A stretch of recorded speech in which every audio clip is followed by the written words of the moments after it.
Welcome to Lorehammer, Episode 12, Necron Awakening.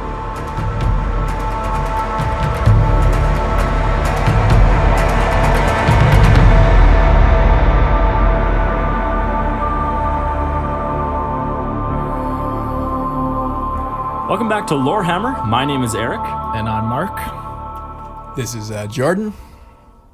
And I'm Christian. I'm Hey, Christian. back for another episode. This is, sadly, this will be Christian's last episode with us. We got too much hate mail saying that people Yeah. did not like having Christian on. But we already promised Christian would have him on for one more episode. So yeah. we've heard you people. Thank you for your support. And, it just so no one leaves, we will get rid of Christian. Yeah, he's gone. He's gone. I'll be starting my own podcast that will compete with yours directly. Tidying Lorehammer. Can I, Lorehammer. can I be on that? I'll invite you guys as guests. Perfect. It'll work great. Well, then we'll get double the downloads if we have two Exactly. podcasts going. So many people will listen to our voices. Okay, this is our 12th episode. Necron. Yep. The second time we're doing Necron. Yes, I guess the first time was War in Heaven. Yep. Way back when we first touched Yeah, on what episode would that have been? Just that so would have if been people... Episode 2. Was it? Yeah. Oh, I guess it was. Yeah, so if you haven't listened to episode 2, you should probably listen to that, then come back and listen to this one. Probably first. It will give you some ideas about what we're talking about. It gives you a little background. Yeah. Yeah, because the Necron weren't always Necron. Dun, Yeah. dun, dun.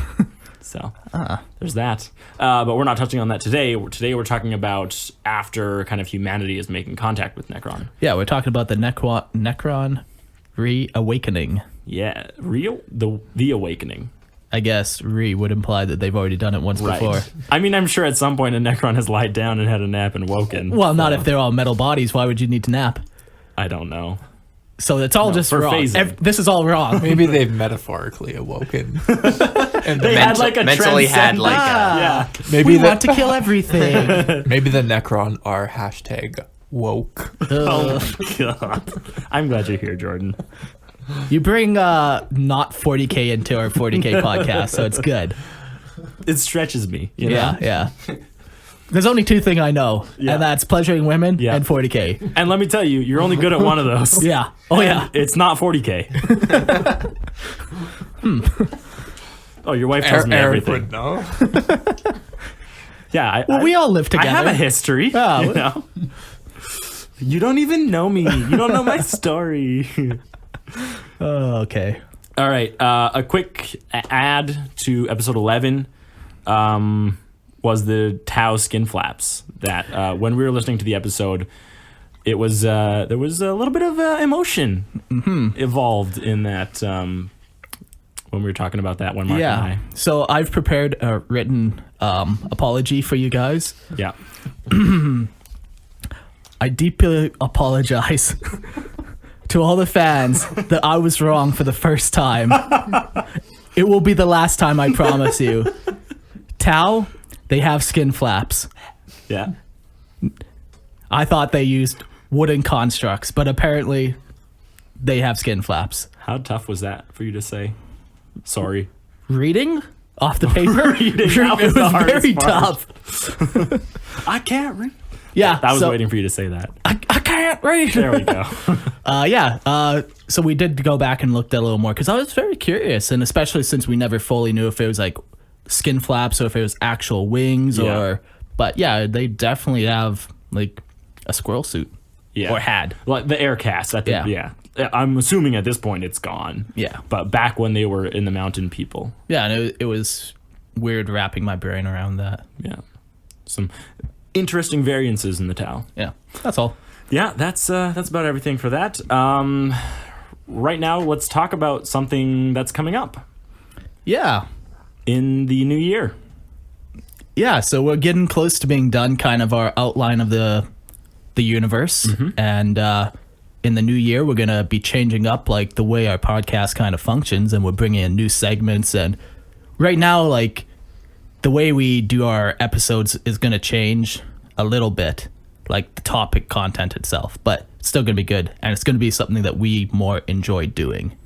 Yeah. But it's all going to be lore still. Of course. But instead of like, here's the Necron, in M36, 77, they did this. It's going to be stuff that we actually... I feel like we need like a chalkboard on the back with and someone furiously writing notes like in the room. Yeah. So, we're going to be changing up a little bit, but we're still going to be solely a lore-based podcast. Yeah. And, we're excited. Yeah, we just want to bring some change into what's going on, just a little bit of variety from podcast episode to episode. So we're going to give you a little bit of a tease, one of our new segments. We're going to call it Rapid Fire. Why? And, well, thank you for asking, Mark. Wow. The way it works is Mark or I are going to think of a topic, and then, like, if I think of the topic, Mark has to talk about that topic for a whole minute, and he's not allowed to look at anything, and it doesn't matter if he's, like, super wrong. All that matters is that he, be as right as you can, obviously. Yeah. But, I don't know everything. So chances are good I'm going to say some complete, like, wrong stuff. Oh, it's going to be quite amusing. So you're going to have to do your own written apologies, I think. Probably. We're going to have, like, a section just to fix what we had said in the previous episode. Sweet. So now we have another section we can do. Perfect. Works for me. Podcast expansion. Exactly. So let's do it today. This will be our first time doing it. Yeah, just to give you a little teaser. So, I'm going to ask Eric a question. Okay. And for this question, I've determined he's going to have 30 seconds to do it. Okay. That's like 4 words. Let's do this. So 4 very slow words. The question is, tell me all you know about High Fleet Hydra. Oh my gosh. Okay. And go. High Fleet Hydra is one of the smaller High Fleets, and it's a pretty new one, but what's crazy is when they're awakening, they're actually cannibalizing all the other High Fleets that are happening. And the coolest thought out there right now is that because all the Tyranids, all they're trying to do is like advance and advance and advance. So this High Fleet, maybe it's the most advanced, and what they're doing is reabsorbing all the other DNA genetic material and to bring it back into High Fleet Hydra so they can repurpose it and create like the much better High Fleet. And done. Oh. That was pretty good.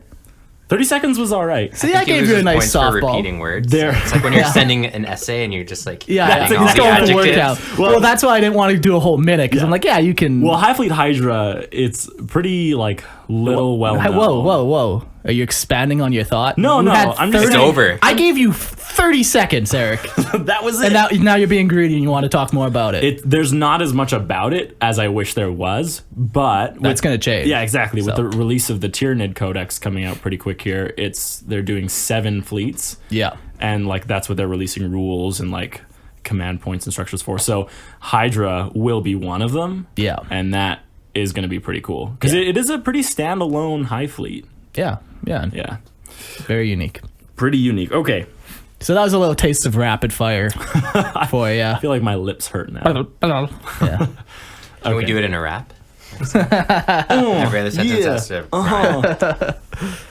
Well, I think we'll probably. Well, I mean, we're going to introduce another segment next episode that we do. Yeah, we're throwing a couple more teasers for you. Tell us what you think of these little segments. If you like them, if you can think of something you want, or if you just don't like them at all, and you just want us to keep reading directly off Lexicadum with no enunciation or like no tone. Then keep your deconstructive criticism to yourself. Yeah, Jordan is sensitive. Yeah, he's a poor soul. I guess without further ado, let's step into this. So the Necron. We've titled it Necron Awaken, and it truly is an awakening of the Necron, and they are like super fresh in 40K. Yeah, it's crazy. Tell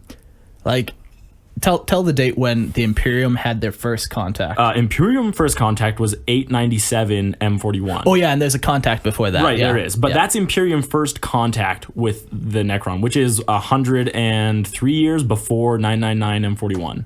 Yeah, which Like, that's nuts. it's crazy. Like, That's kind of true. It's the first like official recorded contact. But Yeah. there's rumors of like the Imperium encountering them during the Great Crusade, even like small sporadic encounters.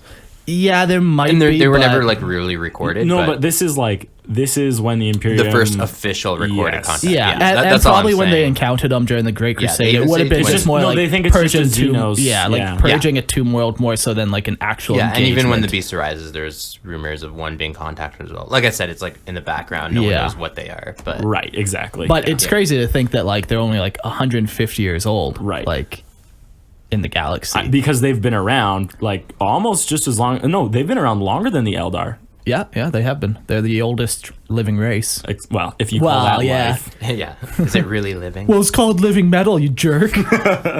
Oh shoot, he got me there. I got you so good. So the actual like what's recorded first, kind of like the first lead up to the Necron is in 783 M41. There was an Eldar Farseer by the name of Eldrad, and he had a vision of humanity awakening a Necron tomb world. Yeah. And him being an Eldar, he knows exactly what's about to go down. Yeah. And in classic Eldar fashion. Like he just destroys the human fleet. Yeah. Instead of, destroying the Necron. Right. Well, he does eventually. Yeah, he goes and the world. Instead of destroying the Necron first and letting the human fleet do its own thing, he destroys the human fleet, then he goes... Then he's like, ooh, I got a breather. Now I can go get the Necron. Yeah. So because the Eldar, they were the kind of like the original enemies of the Necron and the Necron Tur. Yeah. And they obviously have very long memories and long lives, but they also have their passing down of knowledge. So there's no way they don't know about Necron, right? So I would imagine it's kind of cool to think of like the Eldar, like one of their purposes is just going around finding Necron and like destroying the tomb worlds. Yeah, before any kind of reawaken. Yeah. It is kind of cool. You kind of think of it as like a secondary function of something that the Eldar do. Yeah, I don't know if I would say that would be a common theme, but I would say it could happen. Yeah, like, but would it be too difficult to think that there's kind of like a craft world out there that does it? No, it's not too difficult. But that as like the whole, I don't think they're like, those Necron, let's go hunt them. It's not a common. Yeah, they're not going to hunt, but they would at least recognize it for what it is. Yes. It was a bigger theme for them, like back when they were like still in contact with the old ones. It before was the like enslavement. mandate. Yeah, but that was but it was forgotten, and like as the other focus more on like their own empire and self-preservation later on. Well, and too, when they burst Slaanesh, they lost a bunch of knowledge and stuff. Yeah, but that's actually pretty recent. Like what would happen way before then is the enslavers would have come and the Necron all would have gone to sleep. Yeah. Right? And then, millions and millions and millions of years later, like I guess, then a whole bunch, isn't even a thing, right? Yeah. So there is one craft world that does take on the responsibility of like there is attacking the Necron threat. Yeah, I just cool. can't think of the name of it, but it's a pretty well-known craft world. I'll see if I can pull it up later and bring it up. But it's odd how many things I just imagine that are actually part of 40K. It's a big galaxy. Think of anything right now. Think 1, 2, 3, go. Purple. Okay, yes, that is it. It's in it? It's in. Jeez. in fact, my Imperial Knights are purple. You guys want to talk about Imperial Knights for a bit? Someone wants to do a bonus episode. But yes, after that, the first real Imperial contact with Necron that is recorded and logged, I guess. Yeah. It is the 897 M41. Humanity awakens the Tomb Worlds, and that's kind of when everything floods, like the floodgates open for Necron. Yeah. And it was on the planet's called Sanctuary 101, and it was like a sister to battle. What would they call it? Like a citadel world? What do they call like a whole? Yeah, maybe like a convent or something like that. But convict. What? Bunch of criminals. Whoa. there are penal worlds, but let's not get into that right now. Yeah. But yeah, like there's a joke there. There's a penis joke there. That's what I was looking at. Penal and convict. Penises are not a joke. They're serious. Maybe yours is. Hey-o, high five, Christian. I totally just stole that high five right out of their hand.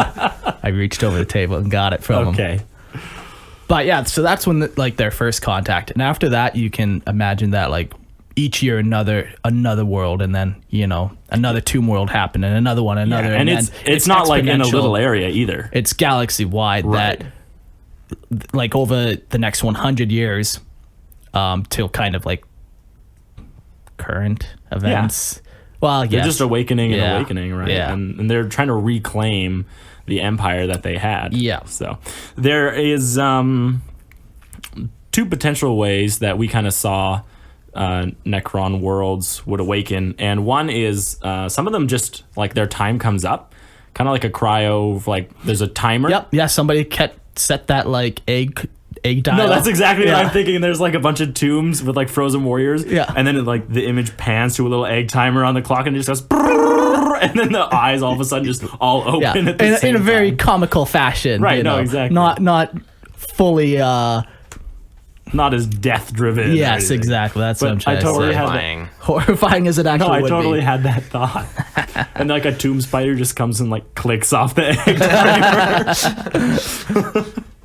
Yeah. So there is I would that. say that would probably be the most common way of the awakenings happening. I don't know if I could claim one is more common than the other. I couldn't either, but it just seems like if a bunch are all of a sudden waking up, Right. you would think that there would have been a time. Exactly. Yeah. Yeah, that's a 'Cause- good call. Yeah. So we'll tell you the second one. It's Xenos interference. Yeah, so just like on Sanctuary 101, where the Sister of Battle like stumbled across the tomb world and like accidentally woke him up. Yeah. Like that would happen. But for that to happen all of a sudden, just over these next 100 years, I don't think it'd be as No, you're right. likely. You're right. But Yeah, but in the time before, like the odd incursion or something. oh yeah, You know, absolutely. who knows if an orc wa stumbled upon Of course. Yeah. you know, a tomb Yeah. world and just wrecked it while they were sleeping. Yeah. Wait, you think orcs would win against the Necron? If they're sleeping, anyone wins against a Necron. Mm-hmm.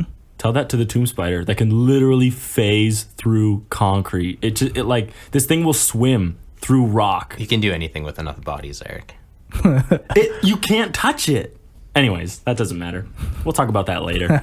And then another thing we had in this is the Triarch Praetorians. So they are they're bodyguards. They're kind of like protectors of Necron culture. And what they would do is they'd go around from planet to planet. Tomb and world to tomb world.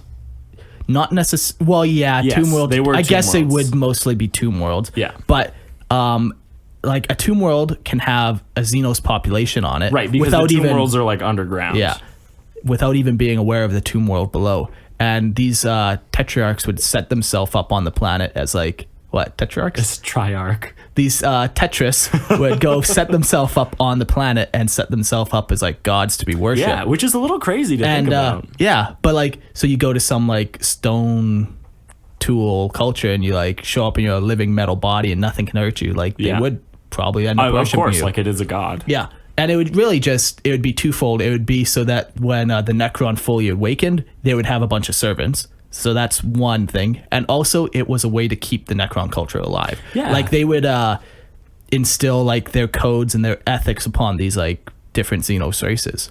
Which is kind of interesting because it almost like speaks of them trying to build an empire like with living people. Yeah, like I don't know if they really necessarily nowadays have anything against living people. Right. Not anymore. Not anymore. We'll get into that later, but Yeah. they just want to be in charge. Right. And they want to get back and- their supremacy. Yeah, and it's not like Tower. It's like, yeah, they're in charge, but everyone's kind of equal. It's like they want to be ruling and everyone else is clearly Below. below serving. Yeah, so that is a cool function of the Praetorian, actually. Yeah, yeah. When like a world starts to awaken, Yeah. it actually sends out a signal, and a Praetorian will rush to go there, Yeah. to make sure that like the awakening process is like okay, and Yeah. that the Necrons that awaken are brought back Yeah. into the Necron dynasty. Yeah, because even it could happen that they go to a world and then like the Necron Lord of the world, who's like usually the ruler, couldn't have awakened or Right. was Damaged He woke up or- and he was damaged and he was insane, and it'd be like their job conceivably to end up killing the Lord and then putting somebody else new in charge in order to keep like the Necron codes alive and stuff, because Yeah. you don't want no crazy person running around like They're pretty strict on a hierarchy. yeah too. they very much are. So Yeah. that could conceivably be one of their uses too. Right. It is interesting to note that they do not hibernate. Yeah. So they've been around for 60 million years doing their thing, Yeah, kind it's of going been from a long time. world to world, setting themselves up. Yeah. You know, coming to Earth, building our pyramids for us. Right. Ejaculating into plasma and birthing us. Whoa. Unconfirmed. But you can imagine that's the case. Right, you exactly. Know, like, it's How not, hard is that of a stretch? Come on. yeah.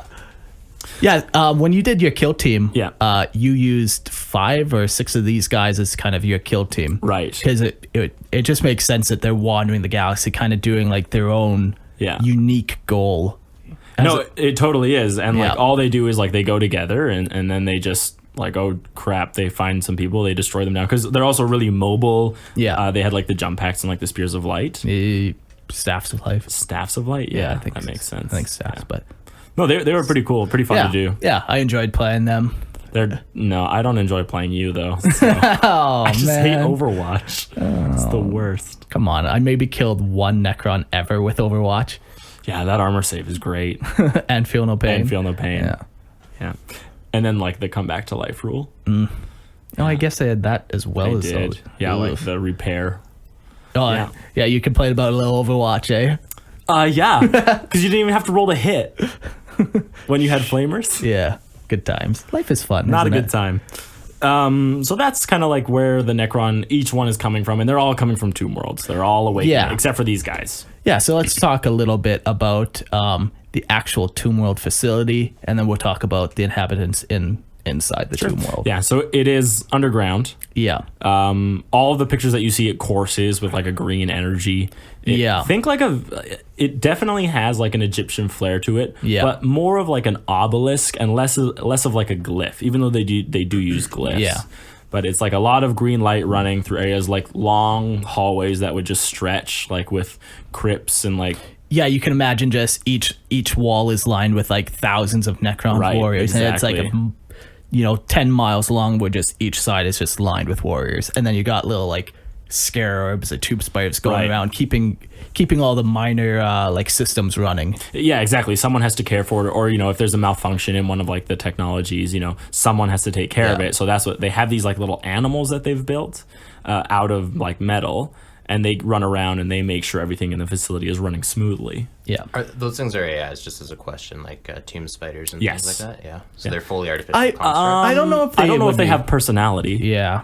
They're definitely a construct, but I don't know if they have intelligence. So to Right. me, I would say they wouldn't, just because going off like what Necron themselves are, very few Necron themselves even have personality. That's a good point. That, to then instill it into a machine. Yeah, I mean more like they were built. They weren't like taken Oh, from yes. biological life the Yes. same way the Necron themselves. No, were. you are they're correct. like robots Yeah. that they built. Yeah, but they're robots more so than. Right. I meant like They I serve didn't a mean purpose. artificial Okay. intelligence. Well, no, that's still a good conversation. well, you piece. said artificial intelligence. Well, I didn't mean it, Eric. Well, you said it.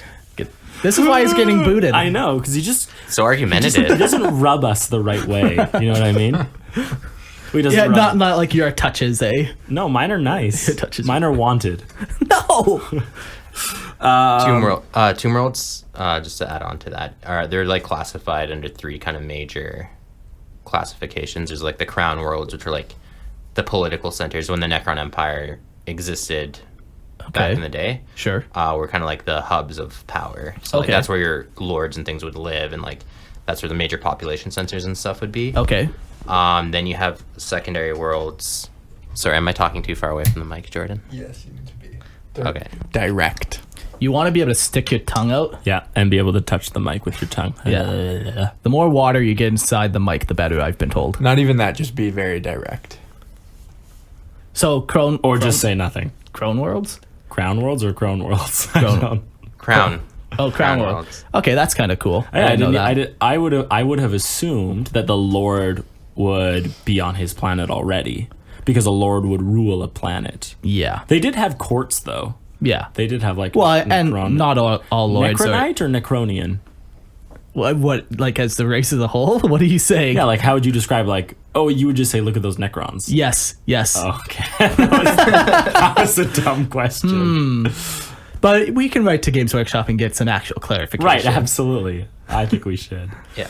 Anyways, so the next ones are core worlds, which kind of like compose like the rest of the empire, and then fringe worlds are like the outer colonies of it, and are like have the lowest, like the Necron society is built very hierarchical. Yeah. And like people fall into their place in society, and the worlds kind of follow that kind of trend. Yes. So the core worlds are like the medium level powers, and then your fringe worlds are like on the outside. Yeah. But when they all got converted into tomb worlds, like their importance varies to the empire based on that kind of Right. hierarchy. Yeah, because they have a bunch of different dynasties now. Yeah. Yeah. And, Well, and- they always have, but No, not and I necessarily. guess But when they were united, they created the Eldar as a common foe. So then the dynasties were no longer warring with each other. They weren't warring with each other, But but they they would still existed as exist, separate like- entities. They were just yeah, like separate Canada layers and of US command. were not warring, but were clearly separate entities, even though we usually go towards. I think a common better goal. example would be like individual provinces in Canada. Sure. We all exist. Like provinces aren't warring with each other, or states. In the Have you United heard of States. Quebec? Different podcast there. Anyways, yeah. So the dynasties existed as like kind of subject to the higher power. And I guess the one thing that often is overlooked in like a tabletop war game is like the economies of places. So back when like Necron was a thing, like they would have like mining worlds and stuff where it definitely is not a seat of power, but they still need like minerals and stuff. Or they would have, potentially like how 40K has like, or the Imperium has like agri worlds where it's definitely not a seat of power, but you still need food, So you'd have like the Crone worlds, which would be Crown worlds. Crone worlds or Eldar? Crone or an Eldar thing. Yeah. Where Crown worlds would be like the equivalent to like hive cities essentially. Or like Terra. Yeah, where usually Holy Terra. It's a seat of power, and you can work your way out. Okay. So I can see that. Yeah, because like they would have their own way their economy works and their own planets and all that. Like it's not just every planet is created equal, Right. So Right. yeah. No, that's a good point. I didn't know about the differences in the world. I didn't either until right now, but then again, I've never actually read anything because I can't read. So what's next?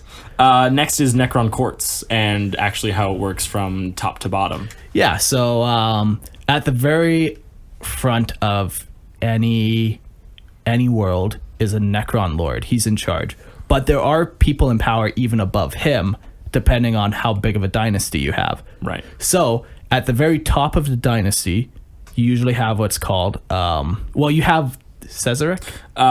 So he is technically like, he's the king of kings. Yeah, and he's not even in the galaxy anymore. He went on an... He makes a return like late. He? It's a He does come back. Oh, does he? Yeah. Oh, okay. But it's super. Yeah, late. so he's in charge of all Necron. Like if he this shows is up like a named character, Yeah. this guy. There's no like... He's the guy who originally like made the deal for the with the biotransference deceiver. and all that. Yeah, so he's been around forever. Yeah. And He never slept he's either. the oldest guy. I suppose. He's living metal. He is the king of all the Necron. Yeah, so if he shows up on any dynasty, he's in charge. Right. But below him, they have what's called pharaons. Yeah, a pharaon. And a pharaon technically is the exact same thing as an overlord. But so both of those guys will rule dynasties, but it depends on the size of the dynasty. Yeah. If your dynasty encompasses an entire sector at least, then you would be a pharaon. Yeah. If your dynasty is less than a sector, you would be an overlord. Okay. Yeah. So and what it is so you have your king of you have Zarek, whatever his name is. Yeah. And then underneath him you have the overlords and pharaons who rule the sectors. Yeah. And then underneath those guys you have the Necron lords and they rule actual individual planets. Yeah. Yeah. So that's kind of like the major leadership of them. Mm-hmm. There's also a couple things that kind of stand outside of the regular flow. Yeah. And one of them would be a cryptic. Yeah. Because a cryptic is like a master of science, but like fringe science. Yeah, like we'll get into their technology, but just as like a quick example, like they can they can freeze time. They can freeze time. They can like conjure storms and like they mess with reality. Yeah, is what they mess with without using the power of the warp. That's the important distinction is they don't use magic necessarily. They use science, but it goes to that old adage. I can't remember where this quote comes from, but like where science becomes indistinguishable from magic. Right. That's how advanced they are. The main thing is that they don't touch the warp because they can't. No. But all of what they use, while it would look like magic to us, is science because we know they can't touch the warp. Yeah. And the other one, kind of outside of this regular structure of command, would be the enforcers. Yeah. So that's which once again are those tetrarchs. Triarchs. T-R-I. Mark's messing me up now. He's right. It's Triarchs. It definitely is. Absolutely. There's Triarch Praetorians and Triarch Stalkers. Which they're the same, just a Stalker is a vehicle. Yeah, exactly. But it's still piloted by a Triarch. Yeah, that's like the rank they're given. Yeah. So And once again, they just go to the planets and they enforce Necron code and law. like essentially. I kind of see them as being like outsided enough to kind of like tell an overlord when he's messing up. Oh, absolutely. That is literally Yeah. their goal. Like, But like, how and- high do you think up they go? Like, can they tell a Pharaon that he's? Yeah. Like if somebody is breaking Necron codes and laws, that is their job to say something and enforce it. I'm sure even if Cesaric said something wrong, they would have the power to do something against him. Really? Because that is what they're made for. But didn't he It's like create having the the code, cops. though? Well, no, because Necron have had the culture way before Cesaric. Yeah, and stuff. I'm assuming the Necron code changes from the Necron Tur to the Necron No, I don't think it would. Yeah, Why would it? because they changed as a people. You're making assumptions. I don't Yeah. know if there's anything that Yeah, I don't like it's possible it changed subtly, but there's no evidence for it. Yeah, but like that is literally their goal. Like that is their whole point, is to make sure that it's The code being is- followed. Like You honor the code, and no one can tell them otherwise because they know what it is. right? So they go around and they're also outside of this like hierarchy that they have. Right. And then when you're in the hierarchy, obviously they have no purpose for anything other than warriors, because they don't live, right? Yeah, So at this point in their history, they no longer need food. Right. They no longer need metals. They no longer need they don't need like political crazy leaders. infrastructure like cities or anything like that. Yeah. So Yeah, you don't need homes. You don't need anything. All you need Right. is warriors. yeah, so every single other Necron fits into like their war structure. Yeah, which is kind of neat actually, because like when you look at like a lot of other races, like once again, like we forget to talk a lot about like their economy and like back home what happens on their planets. Like you focus, because it's a tabletop war game, Yeah. you focus on the military, but for Necron, it's all military. Right. So, yeah. yeah. Because if you were to look at like the human population, how much of the human population in the galaxy is actually tied to the Astra Militarum and the space? Yeah. And, And, the like- Marines? It's probably a fraction. Yeah, which is crazy to think about. Like even like billions of guardsmen are sacrificed each day. Yeah, that's not really like. It's not nothing in In a the- trillion. Trillions of people. Yeah, Right, exactly. yeah. So yeah, it's kind of cool that Necron are just solely built for war. I do want to say part of that is due to their like loss of individuality. Like during the biotransference, like anyone below a certain power level lost who they were. So Yeah. they now serve that singular There- function. There is a little bit that's a little bit wrong. Because when I was reading about the I'd like to get into it more when we actually talk about biotransference as a whole. But it is a good thing to talk about though, because there is kind of like a misconception about the Necron, and a lot of it has to do with just what we are familiar with as old Necron. So, anyways, What is the misconception? well, okay, well, fine. I can just go into it right now. A Necron, their living metal heals itself, right? Yeah. The nanobots in it repair the damage that's done to it on the battlefield. If for some reason, like the damage is so bad that it is unable to complete the repairs in that moment, they will phase out of reality. And this is one of the pocket dimensions we're going to talk about later. But they transport them to like the nearest monolith or tomb world if they're still on it, right? Like a repair center. If the body at that point is still beyond repair, they transfer the Necron from that body into a new body.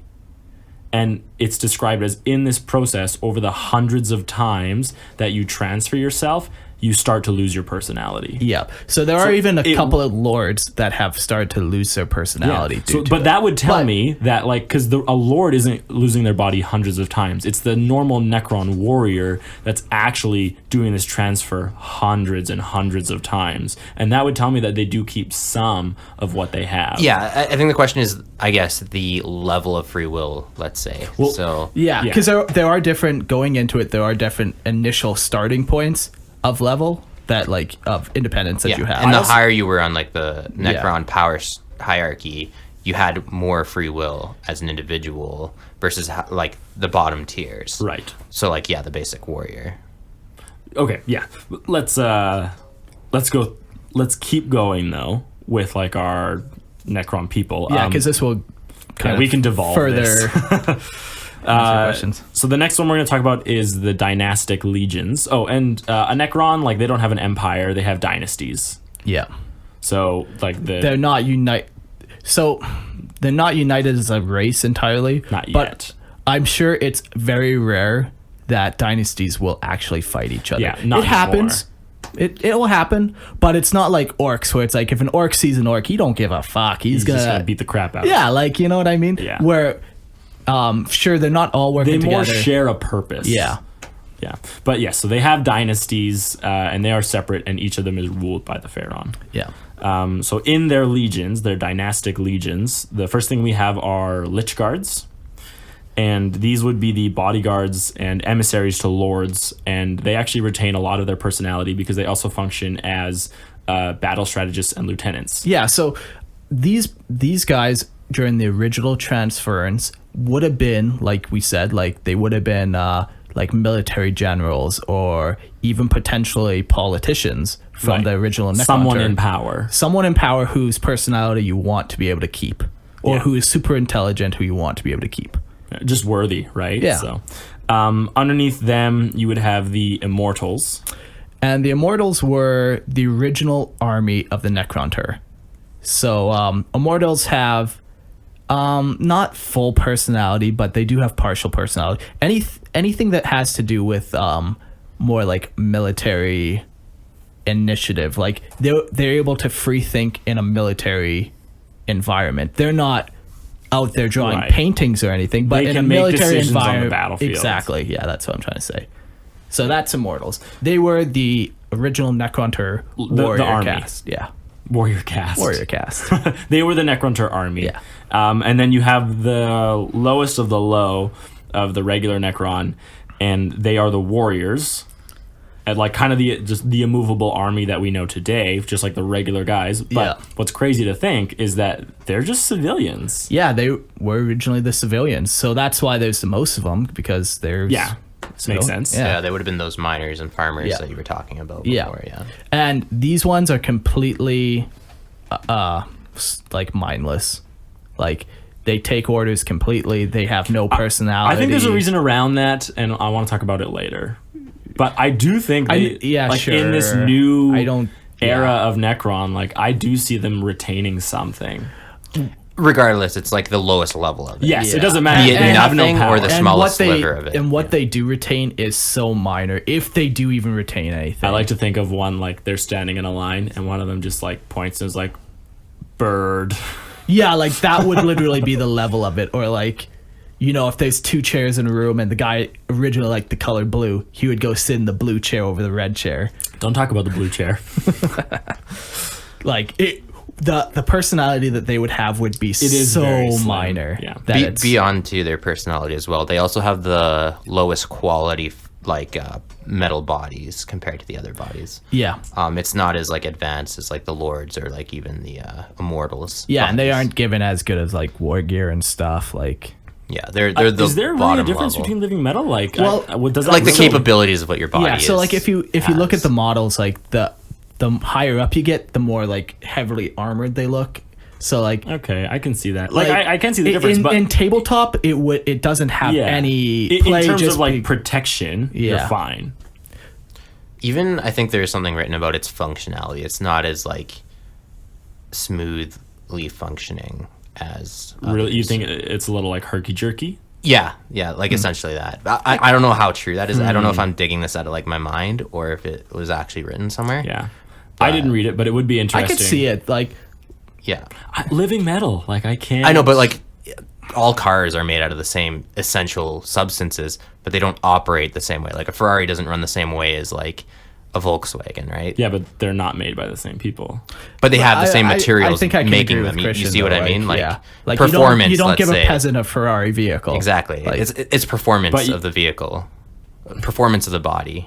Yeah. And at the very least, like you can The- see it in the The armor logic I plating. could see this is almost like when the Satan initially did the biotransference. It's like a gift, right? Like, oh, like look what we gave the peasants, but like look what we're giving you, Zarek, and you know Yeah. the leaders. I could see that happening, but like to honestly, like if you had the capability to make these bodies with like better abilities, you would do it for all of them if you Well, could. okay, so let's think about this. During the original transference, you would think that all the higher ups would go first, right? And they're all getting these wicked ass bodies, and they're retaining their personality. And then all the masses would see that and be like, they're "Oh, I want that yeah, too." I could get behind that. And then they walk in, and boom, soulless. They get Like screwed over they get again. the crap hand, you know. But Yeah, I could it's see a that. it's a way to get them in. I don't know. I know what you're saying. Like, why wouldn't you give them all the best? But Yeah. why doesn't everybody pilot an Imperial Knight? Well, that's Like- it's a little.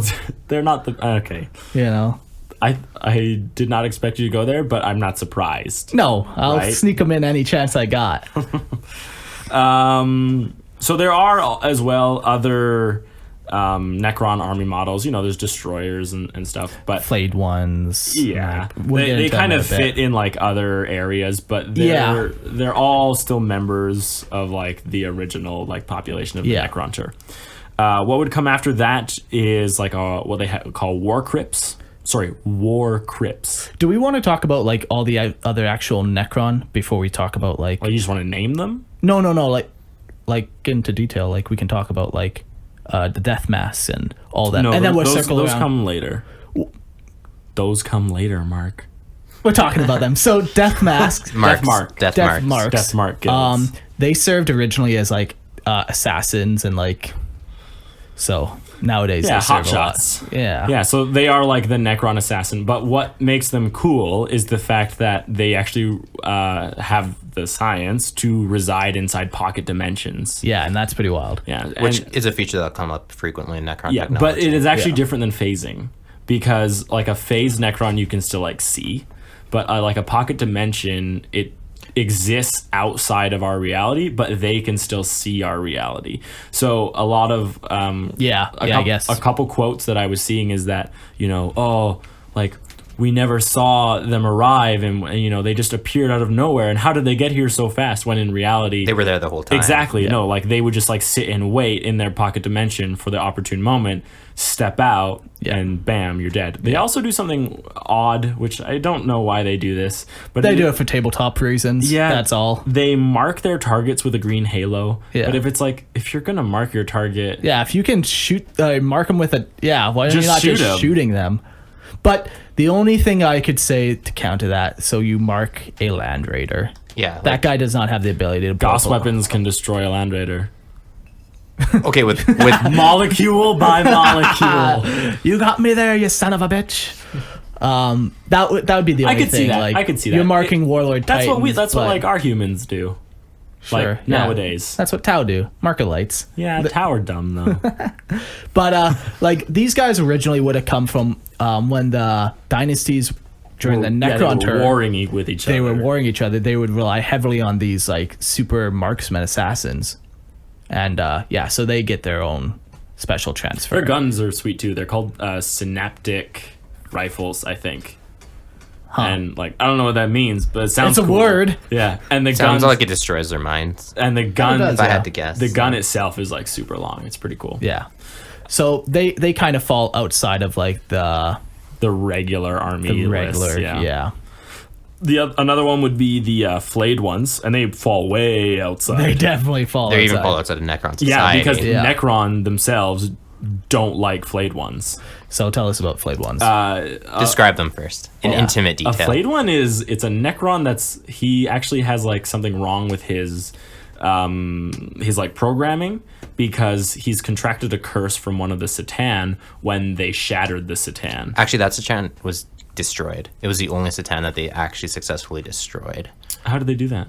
I don't know about the nitty gritty of it. Oh, but okay. Yeah, it's written that he was actually. Oh, that's right. He was Because he said destroyed. with his dying breath, he Yeah. cursed them. Yeah. yeah. Right. Okay. So this guy has cursed the Satan. It's called the Flayer virus. Slayer curse. Yeah. So and the Satan's name was Landu Gore. Yeah. And when he died, he curses some people, and now like they have like an insatiable like thirst. Well, yeah. So kind of what happened was like he essentially like gave them personality. Okay. Almost. Like the Catan take on certain titles that kind of describe their personality. Yeah. So you have like the Deceiver, and you have who's that other big one? Nightbringer. The Nightbringer. Yeah. So this one was known as The Flayer. the Flayer, and that's kind of like where he imprinted his never-ending thirst or desire onto those Necron, His fetish. if that's what you want It to was call for it. I do. Sex. Well, exactly.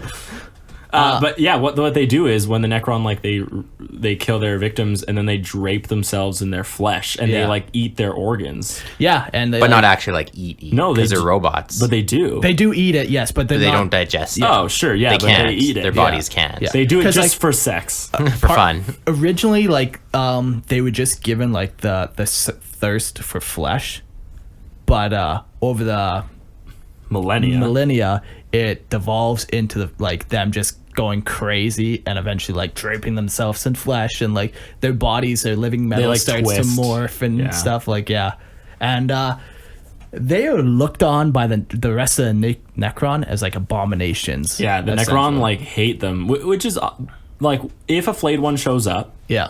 the Necron will allow them to exist while they take care of the other enemy. Yeah. But as soon as that enemy is gone, then Necron will turn on the flayed Yeah. ones and destroy them. Yeah. But the flayed ones also have like a little trick up their sleeve because they also have like the dimension The pocket technology. dimension shift, yeah. So they can kind of step out of our reality into their own pocket dimension. And that's how some of them always escape. Yeah, and that's also how they just randomly appear on the battlefield too. Right. Yeah. But like if there's not a war going on and one of these guys shows up, all the Necron just turn and kill it. Yeah, Like, absolutely. yeah. 'Cause see They it. don't want the virus to spread. Yeah, I was Yeah. gonna say they're contagious, right? Yeah. Can they Yeah. infect other Necron? So yeah, it does a Necron just as much good to destroy them themselves does, as yeah. the enemy. There's an interesting thing. There's actually a world where only flayed one Necron reside. Yeah. And it's ruled by a lord, and he's actually immune to the virus. Oh, is he? He is, because Oh, he's okay. not a flayed one. He like retains all of who he is. And Huh. he's a full lord.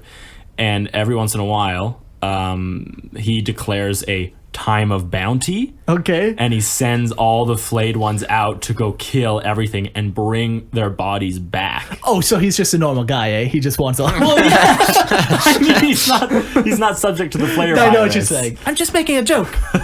But yeah, I think he's recently declared like a time of bounty. That's sweet. Yeah, so he just like sends his hordes of flayed ones out. I just imagine too. So like, just imagine this lord like on top of a crazy obelisk pyramid thing. Like, think of Lord of the Rings where Saruman's like talking to all his Uruk-hai. Okay. Yeah, And at then Isengard. he gives him like a now's the time of bounty, and then like all these pocket dimensions like they just like start warping in and out of Exactly, and, reality. like, yeah. That is kind of sweet. ooh yeah. Okay. I like it. Mm-hmm. Man, like it's so thematic and cinematic, this universe. Like you could just, my imagination's a little too much.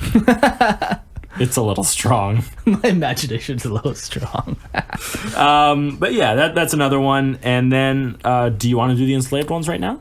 No, I want to talk about destroyers. Then we can okay. start. Let's do whatever it is you want to do, Mark. Yeah. Well, It's I not am. like you make outlines for a reason or anything. Right. I am secondary. We've host already after all. deviated, so after Jordan, what does that make me? Third? No, you're first host. Oh, Jordan. Yes, Sorry. it's okay.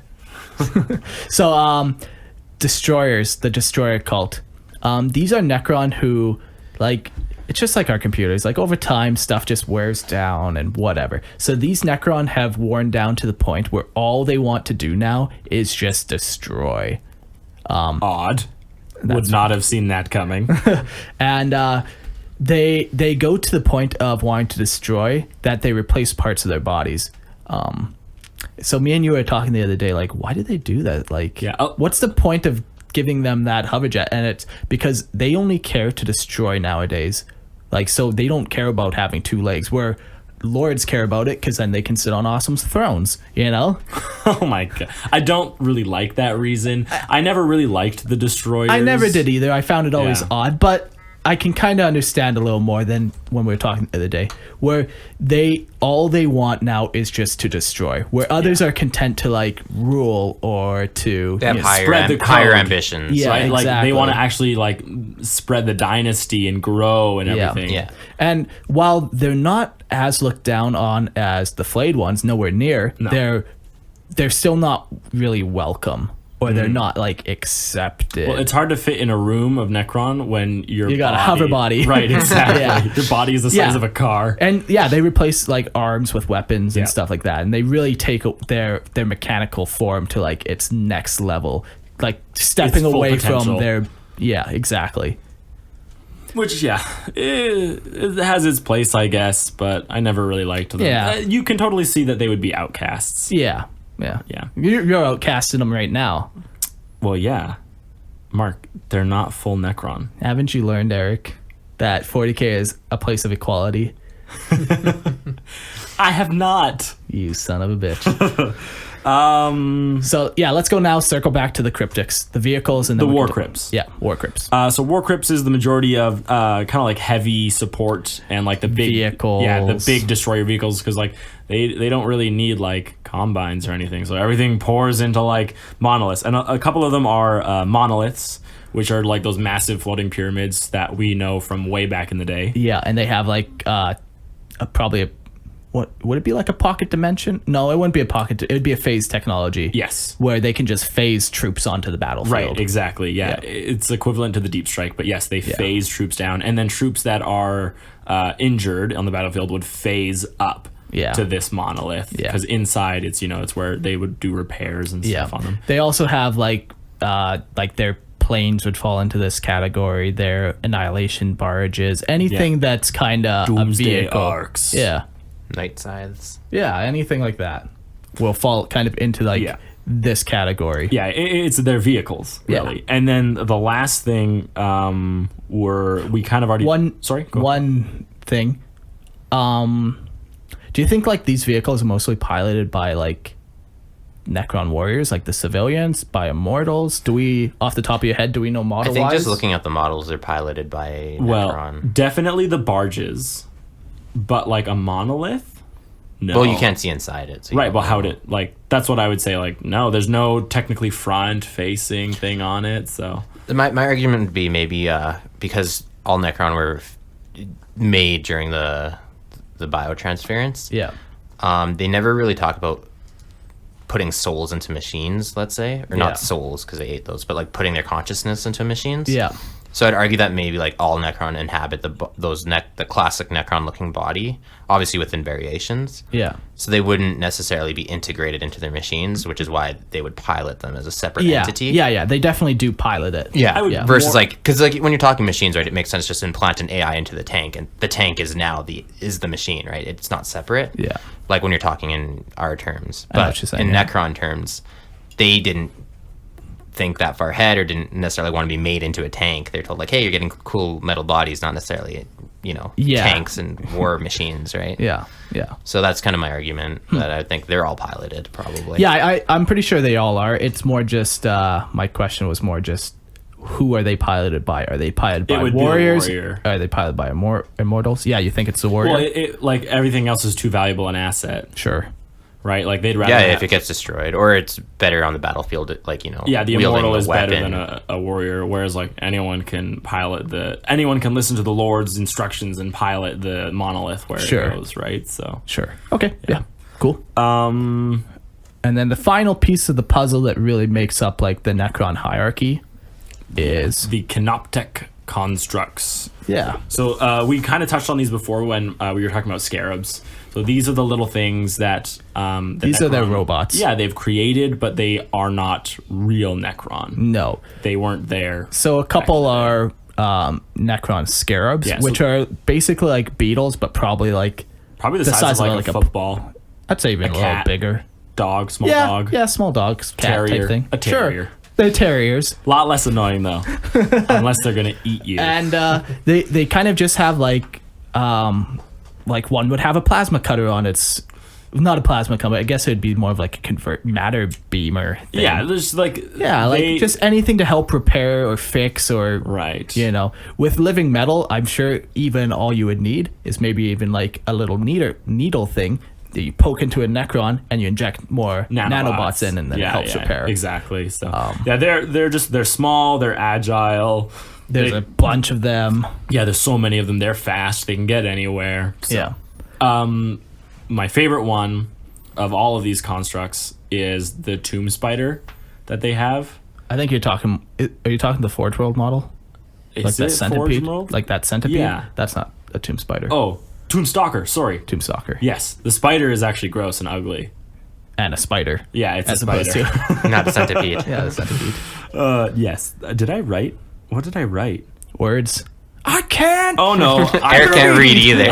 I wrote stalkers. I was just thinking it incorrectly. Yeah. So Okay. yeah, the Tomb Stalkers. I just didn't want to make you make an apology. No, notes. thank you. The last thing I want to have to do is write something. It's embarrassing. It's tough. So these Tomb Stalkers are just these massive centipede-looking things. Yeah. And what's really sweet about them is they can detect life through 100 solid meters of rock. And as soon as they detect life near the tomb world, because they're like a guardian of the tomb world while it's alive, they phase themselves through this rock, and it's described as them swimming through rock. And then like they just appear, and their pins, like their blades of living metal, just funk, like they'll just kill you, and then they just swim away through solid matter. Yeah, yeah. So That is cool. wild. Yeah, and so they're basically just the protectors of tomb Yes, worlds. yeah. They have no function beyond that. Yeah. Right? So it makes sense why they have the abilities they have then. Yeah, so cool though. I love picturing it. The model looks so cool. Yeah. I love it.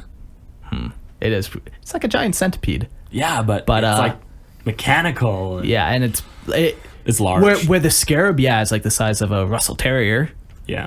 The The Tomb Stalker is probably more the size of, I don't know, like a semi-truck, really. Maybe not that tall, but like that length and like half as tall. Like they're it's huge. It's massive. Yeah. So, yeah. Yeah. But they do have a bunch of like. They also They have got tomb two spiders so- and they got a bunch of other little things that Yeah. just help maintain. They serve us function and a purpose Yeah. and nothing beyond that. They're not like part of the Necron society. Yeah. Okay. Kind of the last thing to talk about with these guys is the enslaved ones. And these technically aren't Necron either. Wouldn't. Oh yeah. Sorry. No, I'm What are you thinking about? exactly what you're thinking about. Sex? Oh. Pretty close. Yeah, so the enslaved ones are actually the old Satan shards that there's a couple different things that can happen. So when Cesaric led the revolt of the Necron against the Satan, Christian's right, there's one that died, and that's the one that gave the flare virus. And then all the other ones, I swear, this is just a theme in 40K. They shattered themselves into shards of power. yeah. Like, where have we heard that before? The makers really like Pokemon. They like having their little Pokemon that they could have shards of. So Yeah, so... Kind of like an in-universe explanation for that, I guess, is like when you're dealing with beings that are like godlike, they're just energy, and you can't destroy them, so you're forced to do the next best thing. Except for the guy who was destroyed. Well, yeah, okay, again, I can't explain how they break the laws of physics, but regardless, like that's kind of why they keep having to break them down into shards, because it's really hard to kill energy, living energy. An interesting thing I read was, and it was kind of a cool perspective, is that the Necron created these living bodies for the Satan, and then the Satan, who were beings of energy that spanned light years, were forced into, well, not forced, but they condensed into such a small, into these tiny little bodies. So that was kind of cool to think about. Like, it would just that be much energy exactly stored being in one place. Yeah. So you could end up with these shards of the old Satan, which would be like on tabletop today. If you were to see a Nightbringer or a Deceiver, that's just a shard of the original Satan. Yeah. So that kind of it makes sense, because like a real Satan itself, no one could ever stand up to. yeah. Yeah, like it would just destroy the whole game. Right, yeah, because they were masters of the material universe. They could just reshape reality however they wanted. Yeah. So, and it makes sense that like now that you have the shard, and it's kind of, it really does work in like a Pokemon sense, where like these Necron force now the Satan to obey them, which is kind of a table flip for them. Really? Just a little bit. So those are like the main shards. I think we only ever see the two on tabletop at the very Yeah, on least. tabletop. There That'd be like, cool if they came out with another one. There are quite Oh, a I few mean, that are Necron 8 named. isn't out yet. Yeah, so they have like they have lots of named probably ones. like Yeah, close but to the only 10 two to on the 12. tabletop Yeah. are, yeah. There's only We could two do a whole tabletop. Catan episode, I think. Oh yeah. They're absolutely. pretty sweet. yeah, there's a lot of cool things with them, but just because they're probably the oldest thing in the galaxy. Yeah. So they've been around Next forever. to your mom. What? It's just retarded. No, you're the dickhead. A transcendent Satan is actually in the newer models. You see the Tesseract vaults with like the Satan, like that being of energy that's kind of like chained in that circle. That's actually not one Satan shard. It's actually hundreds of shards that have been pushed together, and they kind of lose any personality that Yeah, they because did it's not have. like they're putting 10 Nightbringer shards No. together. It's just any shard that they Any can shard that they possibly can find. they're putting together, and it's living metal, so it all just absorbs it with each other, and the energy just brought together. So they're no longer like a Satan; they're just energy at this point. Yeah. So And sorry, go for it. Oh, and they just use them to like fire off massive blasts of energy. Yeah, that's all Essentially. they use them for. Giant AA battery. It really is. Yeah. Yeah, and there are hundreds of shards that they push together. Yeah. Yeah, they're just the cage. The Tesseract Vault is the cage for those transcendent Satans. Yeah. I almost wonder if you were to push enough shards together, how powerful would that get? 7 at least. Yeah, probably. I don't know. Maybe Blueberry. Could even be Blueberry. Yeah, we Never don't really know. Yeah, it could be an interesting thought for how powerful you could. You just want to say, oh, could they fight the Emperor? And I was like, no, they cannot That's fight next. the They Emperor. could fight the Emperor. That's exactly what Eric's I was going eternal for. quest to find something that can kill the Emperor. Yeah, because Horus couldn't do it. So fuck that guy. I think that kind of lists like everything. Yeah, like that inside gives you a very good idea of what the Necron are. Yeah. Okay. Well, that's who the Necron are. What they are is built on their technology. That was amazing. Do you like that? That was I think it Oh, was- you son of a bitch! You wrote that down. You prepared that. Oh, you try to pass it off like you just came Yeah, up with that on the That's spot. like your Farsi joke. 3 weeks in the making. Did you notice I didn't have a retarded intro today? I did, and as soon Because as Eric I, took that away from No, me. as soon as I started the intro, I looked at you and I just instantly almost laughed because I was like, "Oh, great, here Here we comes." go. But there was nothing, and that itself made me giggle. Just want you to know that. So, kind of what sets the Necron apart and always has is their mastery of science and technology. They don't rely on the warp at all. Everything they have is through science, and they can reproduce it, consistently over and over again. It's not magic at all. It's pure science, as opposed to the warp, which is magic and isn't science at all. You're gonna have to So- say that all again. Not for me, but for other people who did not understand. Okay, I'll go real slow this time. Warp, magic. Necron, science. All the Necron have little Mexican mustaches and they're like, we only believe in science. Yeah, exactly. It's okay for you to say it Because he's half. Yeah, If yeah, we you're said half it would be man. cultural appropriation, that'd be racist. not okay. But since We'd he's, be shouted down. yeah. Yeah. Okay, so obviously the first thing we should talk about is living metal, Yeah. also called necrodermis. And It's metal. It's it's alive. metal, yeah. Okay, next stop. So living metal. It's metal that's infused with nanobites. Yeah. But it is also special metal. I would have to assume. Not any metal could be turned into living metal. Yeah. I would think. Yeah. Like they're not taking Steel, aluminium. aluminium and turning it into Right. Exactly. Yeah, like I'm sure it's its own actual metal. Yeah, some kind not of that they alloy. harvest like out of the earth or anything. Oh, but they create Yeah, because they're masters of science. sure. Yeah. Ooh, that was bad. Kind of the ironic thing about necrodermis, though, is in Latin, necro means dead. Dead. Well, Dead. I mean that makes sense. Dermis, skin. That's consistent with kind of what they are. Yeah, they I know, are but dead. like they are wait. living metal. Right. Yeah. If Necron were turned into that 60 million years ago, Yeah. and Latin wasn't around then, how don't. the fudge?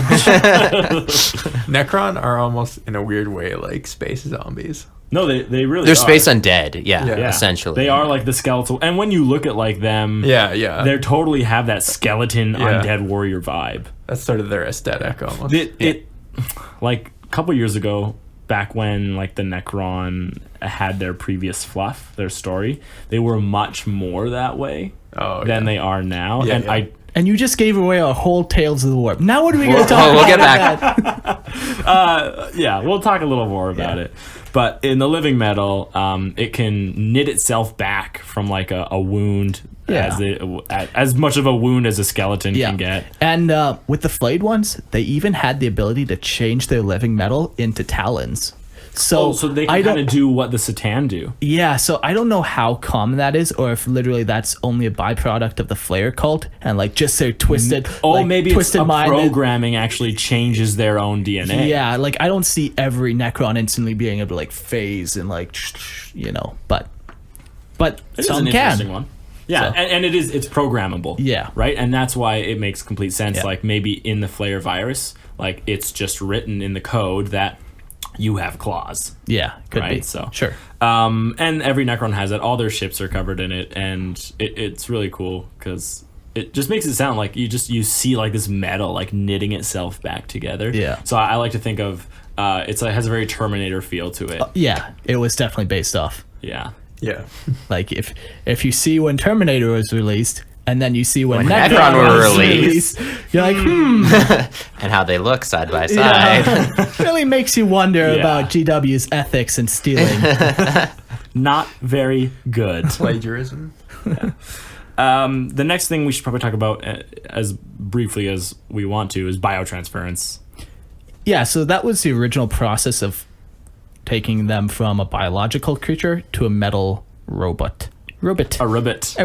Don't touch the robot. And the way they originally described it is like they pushed them into like furnaces that like melted them away, and then they walked out with like metal bodies or something like that. No, that's exactly what it is. Just the massive furnaces that the entire thing passed through. And as their souls would leave, the Satan were circling up ahead, eating their souls. Or letting some go, depending on, like, they let the Necron Lords go, obviously, their soul. And they push they ate their soul, but just because your soul is gone doesn't mean your personality is gone. Okay, fair enough. So they're all technically soulless. Yes. Sure. But yeah, level. I've never actually looked into the science of a soul before. Yeah, I know. It's too much for you. Don't worry about it. You do have to be a rocket scientist. You need like at least 3 degrees.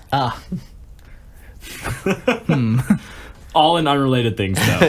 You need like a social services degree, an economics degree, and a computer sciences degree, and then you can understand. Yeah, exactly. I'll get on it.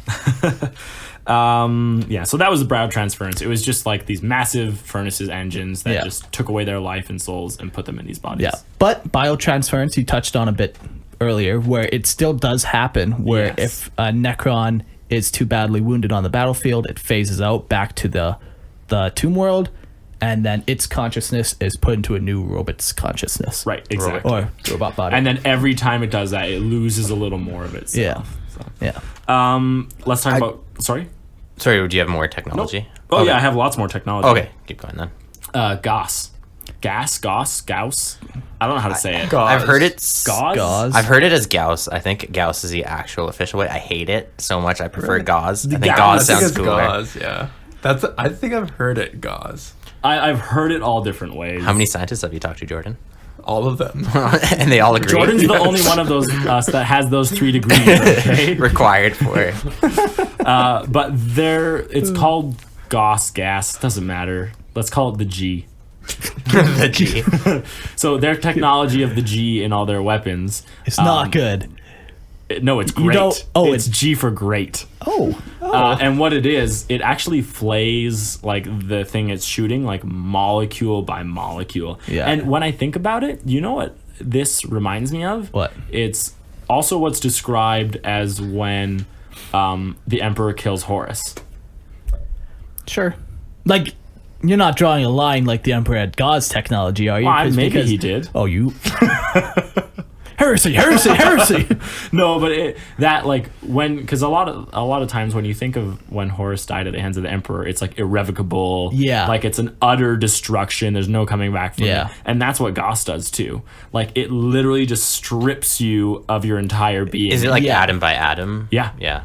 So it destroys you at at the atomic level. Exactly. molecular, yeah. It's pretty crazy, like how deep down like the weapon really goes. Yeah. And that's kind of there was a huge joke way back in the day that like our most basic gun can destroy, like, so the Land Raider was like the heaviest armed vehicle at the time. Yeah. And the like a regular Necron warrior, his weapon actually had the potential to wreck a Land Raider. Yeah.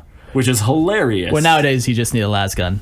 Right, exactly. Yeah, it's much easier now. But it was like, the joke was like, our most basic gun can wreck your most advanced tank. This is both fair and legal. It's funny because it's just like a picture of like a single Necron warrior standing against a Land Raider. But it is cool that like it doesn't matter what it's shooting, right? It'll just strip away everything that thing is made of. So another thing that they have on their side is their teleportation and alternate dimensions. That's a huge part of their tech. Yeah, just the ability to create these little Pocket dimensions. Yeah. We need to get somebody more intelligent on for this part. Yeah. I don't even think Jordan's 3 degrees can fully grasp. Not even close. Yeah, it is interesting, especially because like our understanding of it is so built upon the warp. Yeah. You have us, and then you have the mirror reality of the warp. Yeah. And they have discovered alternate dimensions. Yeah. Right? Something that exists outside of that. As opposed to a parallel universe. Yeah. Yeah. So like, I think kind of going back to like the whole, like, I'm sure a lot of our listeners and a lot of people are just familiar with like 2 dimensions versus 3 dimensions, how like a 2-dimensional being couldn't comprehend that 3rd dimension. Like the same way we couldn't comprehend like whatever dimensions that they're able to step into, right? Yeah. That are like beyond our own. Yeah. And that just facilitates like their ability to travel or to hide in plain sight, right? Or Yeah. to reappear. Yeah, and they definitely use it a lot. Oh, like, yeah. It's pretty much the backbone of who they are. Yeah. That and Goss. Yeah. And Living Metal. I'd argue there's a 3rd or 4th one. And again, like Necron are all about technology. Yeah. Like, Sure, what's the 4th one? What's the 4th one? Stasis technology, I think, is a big one. But there's a whole backstory to it that I'll get into. Might as well go into it now. Okay. Or do you have something to say Well, first? so yeah, it's a big part of it, but it's not a unique part. Like the Imperium has stasis. That's true, yeah. It might not be a defining thing, but but it it is a definitely big played a part. huge Yes, role in yes. their development Yeah. as a race. Like a big part of the Necron tier, who had stasis technology even before they became the Necron, would use stasis technology to travel across the stars. So like, Because they couldn't enter the because they couldn't, webway. yeah. So yeah, exactly. So like a big thing on how their empires expanded was through stasis technology, which also builds into like their development as an empire being very slow because they're literally sending ships into space, just freezing everybody and all their supplies, and relying on the stasis technology to keep them safe while they travel these vast distances. Like you were talking on the Eldar episode about like how far can you travel in real space, right? Yeah. Because they're not using the warp. So that's the Yeah. first big thing with stasis tech. And the other big thing with stasis tech is the way Necron are sleeping is using stasis technology, so that their bodies don't erode or decay, or they're unaffected by time. Because you're talking 60 million years. Something to note is that I know they Living have Metal- custodians. Living So- metal doesn't rust. So It doesn't rust, but there are other effects of time. There must be entropy of some sort. yeah, Yeah. so here's the thing. You just have to Eric- get fresh nanobites. Eric, There are- well, that's the thing. So Eric, they probably do rust, but their nanobites like Repair take away that. the rust so quickly, but that's still using up resources. And so time for and them to energy. do that Yeah. for 60 million years Yeah. would not be Are you good. trying to tell me that rusted Necron are potentially a Well, thing? there are worlds that have been like their stasis fields have been deactivated or wrecked, and it's messed with the that tomb world's ability to function Yeah, in and unique and especially- different ways. And especially if the Necron are not awakened yet, so their nanobot. All they can hear is heavy I don't breathing. like this. Necron aren't as invincible as you thought. Yeah, they are. Yeah, but like so their bodies aren't awakened, so their body's Yeah. not repairing, so therefore it would They're sleeping rust. in this stasis field for 60 million years. But as soon as they awaken, like within an hour, they're probably no longer rusty. well, you need to stretch first, and do. Yeah, do some Kegel exercises. Do their Tai Chi. Yeah. Important start to every Necron's They have to day. balance their chakras. Yeah. And part of the whole like division of Necron society being, I forgot what you called them, dynasties, Yeah. was that fact that as an empire, they became very fractured back when they were Necron tier, because of how long it took space travel and stuff. They had to develop a lot of independence, even though they were one cohesive, I guess, race. They did suffer a lot of infighting and stuff like that. Right. Okay. Because of like how slow space travel was for them, and another motivation for why they wanted to get access to the webway, and just fueled that, enmity with the old ones between them. That's cool. Yeah. So like it's more of like an underlying thing with stasis tech that but define them right. as a people. Like, they do use it as a lot more than anybody else does. Yeah, absolutely. Yeah. No, that's cool. That's a good thought. Yeah, I like that. Yeah, It doesn't matter if you like it; it's written. Okay. And so yeah, that I guess we already talked about teleportation and phasing out. Yeah, a little bit. And their alternate dimensions. So, and then we did stasis. So let's do now like kind of the Satan. So the Satan themselves, and super briefly, like they were beings of pure energy, and they feasted upon stars until they realized that souls were fantastico. And then they started... You're not allowed to use that word. I forbid it. Shoot. And then they realized that souls were... That's our word. Not culturally appropriate on this program. So Satan, if anyone wants to talk about those motherfuckers, they were the masters of material universe. So they could bend reality and reshape it as to how they wanted. And a lot of when we look at like the cryptics, like science, it must have come from them, right? You really only see like a small faction or part of the Necron race actually using these abilities, and they're kind of set apart. They are lauded, and they're like these cryptics are like desired by the different pharaons in dynasties. Yeah. So there's a couple that are actually like really popular, and so like they would have different specialties and everything. So it doesn't say to me anywhere. I didn't read anywhere that said like the cryptics like got their science like by watching the Satan and everything, but I can't think of any other way. Yeah, I'm sure a lot of it does come from them. Right, because there was nothing in there before that. I'd argue yes and no. I mean, the Necron Empire or the Necron tier had a lot of technology before. But I don't think they had the ability that the cryptics show. Maybe not. We can't say definitively. Unless anywhere, I don't know if it's written anywhere that the cryptics maybe took on some, knowledge from the Catan. Yeah. It doesn't say. It just seems like if they had the ability that, like if they had the whole time the ability that the cryptics had when battling the Eldar, you would think that they would not. It would have been a much more even footing. But yeah, because we hold do on. equivalate them to the Psychers. But the thing is that the Necron or Necron tier were fighting the old ones as well, and we don't know what kind of tech they had. Yeah, but So I mean, Yeah, and, no, I and know once you're- I know once you're the watching- old ones yeah. were removed from the playing field, they did dominate. They beat out everyone until warp energy started well, coming into play. that's because then they had the Satan with them. Yeah, the Eldar weren't there yet. No, hold on. Things are happening. Whatever. I wasn't even listening. I'm just not gonna lie. saying. I don't know if that's a fair statement to make. That I honestly think it is. Like, they had a lot of technology, but if they had, like, if you read what the actual cryptics can Which do, we're gonna do. We're gonna talk I just about have that. it on my phone. Same here. Like, it is wild. Like, if they had that ability, I just can't see anything posing It would put you on a level playing field. And it's so similar to the way Satan work that it just. I'm not makes saying it's sense. impossible. I'm just saying unless it's written. Oh well, sure. I'm a fan of the written word, but go. I And know. I know you can't read, so. Well, exactly. So I just make it up.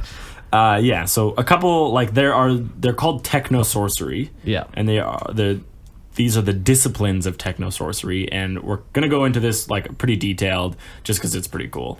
So the first discipline, the discipline is the harbinger of despair, and so these guys are known as psychomancers, and what they do is they kind of alter your mind. They're advanced psychologists. No, really, it is. It's psychological warfare. So they like they would like put madness inside their enemies' minds. Yeah, which Like is just like by pointing a staff at them, like it would cause them to go mad. you know who else does that? Who? The Nightbringer. What? Wow, no, that's crazy. He wouldn't do that. He does do that though. Mark, Do you think that they is an interesting correlation. Christian's pissed. Correlation is not causation. I was waiting. I said correlation just so you could say that. So they Master of also setups. something else they could do is they could make it appear as if your comrades were materializing or dematerializing. So like you standing with like 10,000 army at your back, all of a sudden it's just you alone. Yeah, even though the rest of the army is still there, you don't know, just- like you yeah. can't see it, right? Because they're messing with your mind, which is so cool. Yeah. And it's technology. It's Yeah. not like magic at all. Like they understood it as science. Yeah. Just pick out like one, maybe. Okay. If you like one more. Okay, say I'm gonna it. do two more. Sure. So the Harbinger of Eternity, Okay. also known as Chronomancers, they had like a mastery of time, and they actually could know the future. And it says here they could never be trusted because everything they were doing was putting the future in exactly the one that they wanted it to be.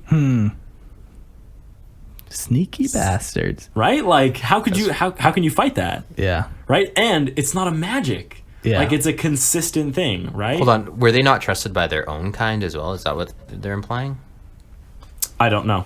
Yeah. It could. Because I mean, like if you're like if you're say the Pharaon or Lord, and you have these like time mancers, Yeah. chronomancers, and they're like achieving their own aims, like can you trust that they're doing things for your good or for their good in the future, right? Like if there's an Yeah. assassin coming to kill one of you, they're gonna pick the one that kills you, not them. Kind Yeah. of, you know. Yeah. Yeah, it's completely possible. I'm just throwing that out there. I don't know. I'm just Maybe it would be one of those cryptics that like you employ when you absolutely have to. Yeah. Like, one of those ones that lives on the mountain and you're like desperate for like. Lives on a mountain. Well, I'm that's just oddly saying. specific.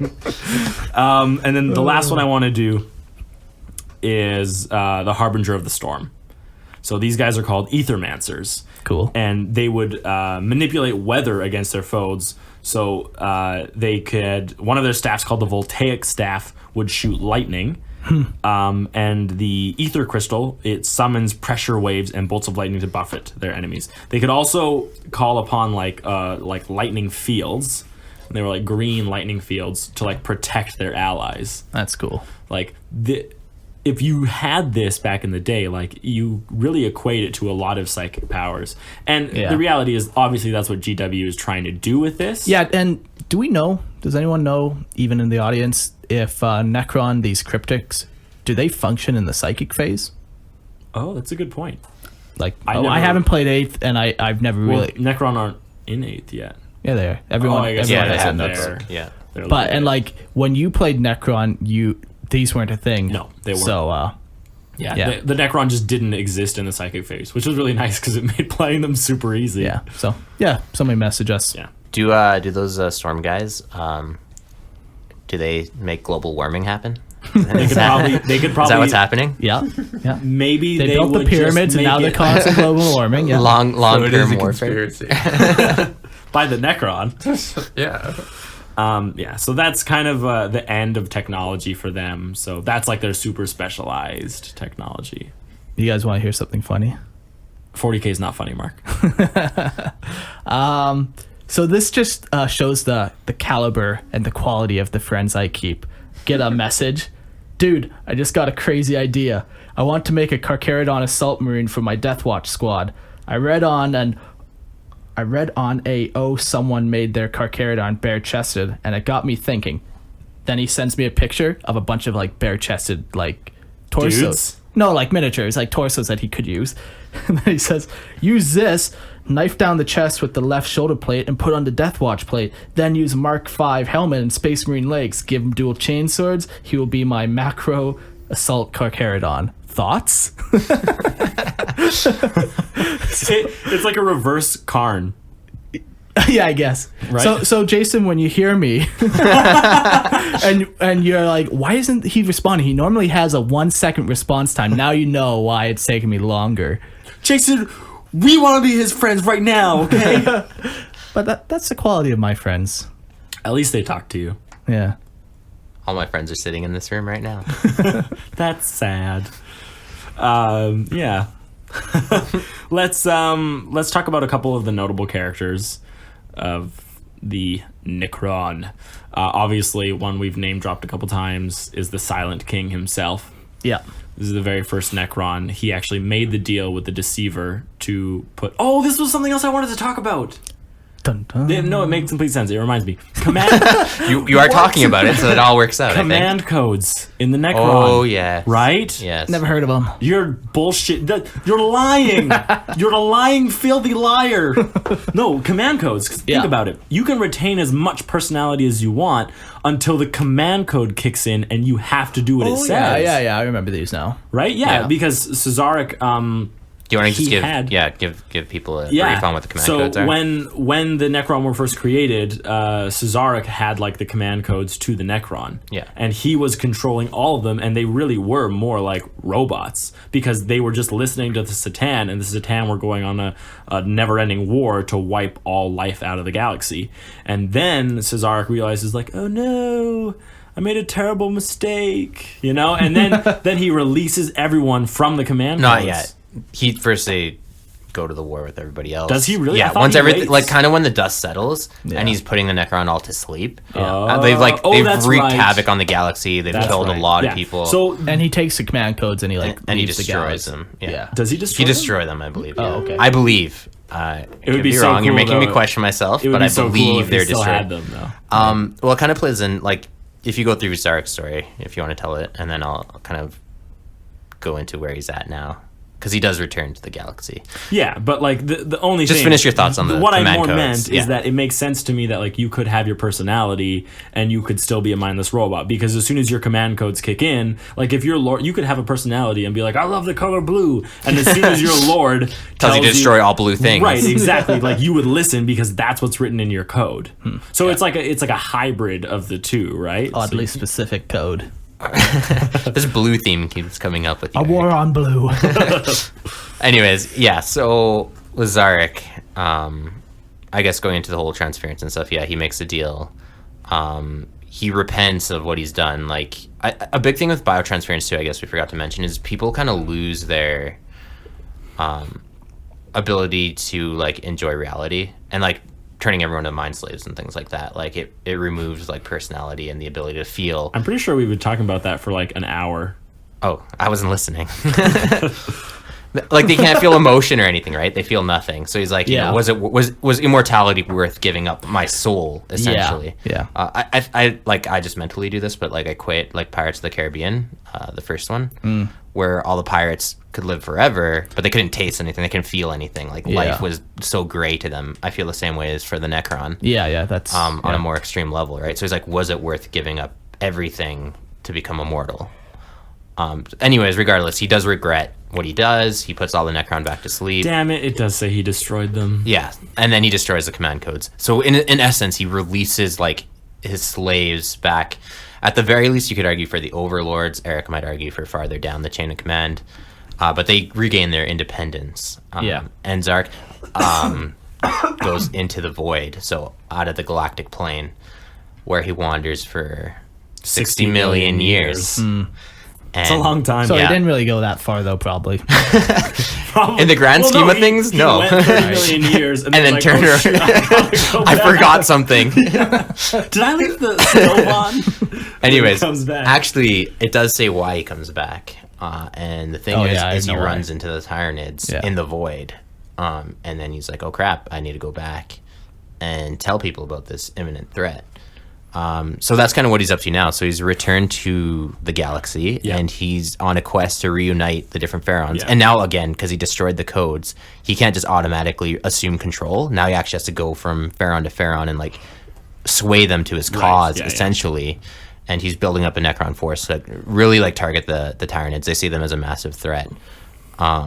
Which is odd. Well, there's an interesting theory, well, but okay. I'm gonna I almost want to wait for the Tyranid episode to bring that up because it's a lot to do with the Tyranids and what their nature is. But regardless, he sees them as the biggest threat to the galaxy. Yeah. So he's willing to like forget all other enemies and like he's even known to ally himself with other races. Yeah. To fight Tyranids. Yeah. Yeah. So that's kind of what Zarek's Blood Angels, anyone? Yeah, exactly. I was gonna make that, but yeah.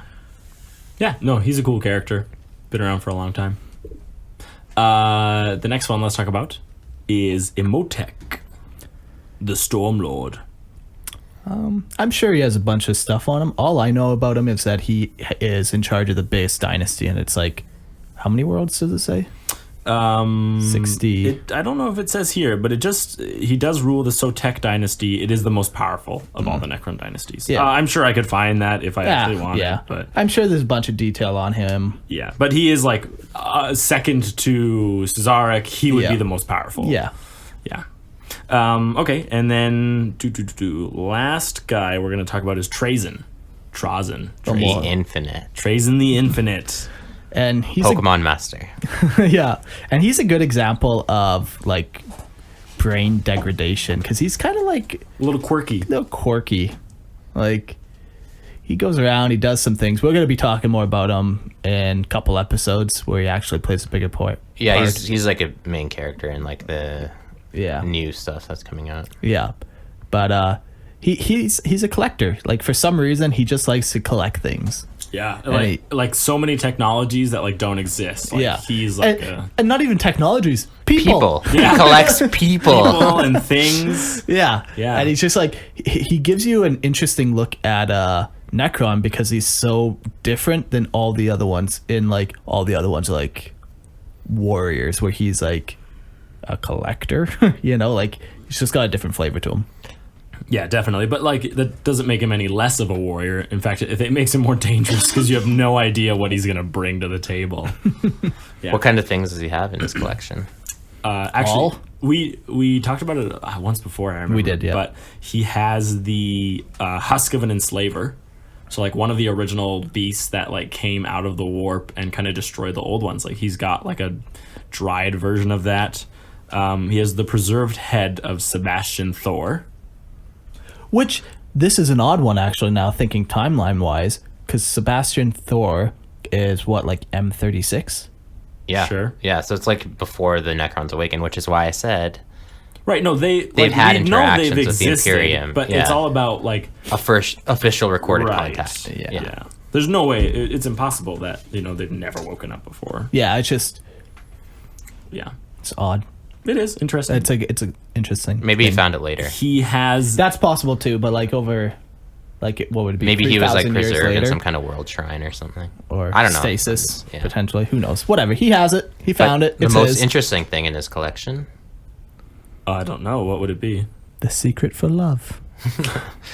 Mark's still looking for that. Well, he hasn't found Trazen yet.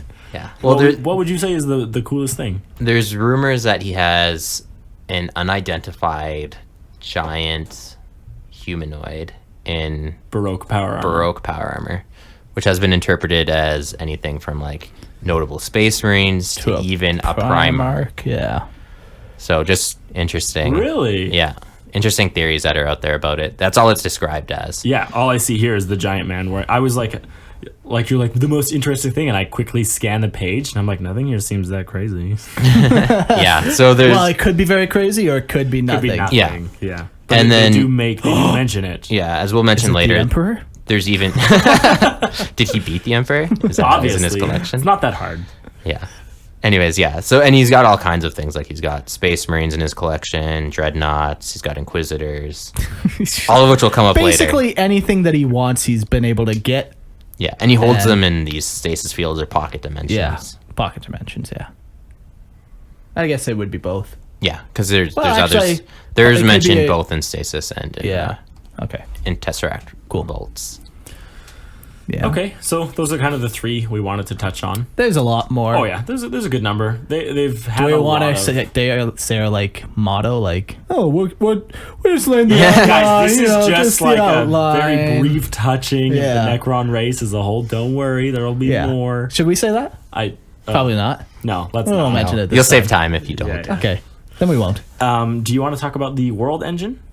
Yeah. So a couple notable battles they have, and my favorite one by far is called the World Engine, and it's like, think of a Necron Death Star, but since it's 40k, amp that size up 50 times, Yeah, and that's no planet.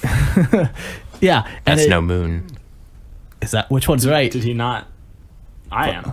Is it planet or moon? C-3PO It's- is it's- 100% gold. Get out of here. Wrong podcast. But it's a giant like war planet essentially, and it goes and it wrecks a bunch of sectors, and eventually the Imperium is like, we got to stop this. So they gather like a huge fleet with like a bunch of Space Marine chapters, a bunch of Imperial Navy, and they assault the thing, and they don't even dent it. It's not a good fight. So a lot of the forces retreat, but then one Space Marine chapter, what is it? Christian, do you know off the top of your head? What chapter? No, I don't know. You want to find out? Because we got to pay respect where respect's due. We'll say a small prayer to the Emperor for their souls. Yeah. But this one Space Marine chapter is like, enough. So they put all of their chapter into a battle barge, which is like their biggest spaceship, and they fly it directly. Astral Knights. I was thinking Astral Wardens, but I'm like, that's not that. And I couldn't get past it. But so they put all their Marines into this one ship, and they fly right at the world engine, and they crash into it and disgorge 1,000 Marines into the ship. 772. Oh, okay, sure.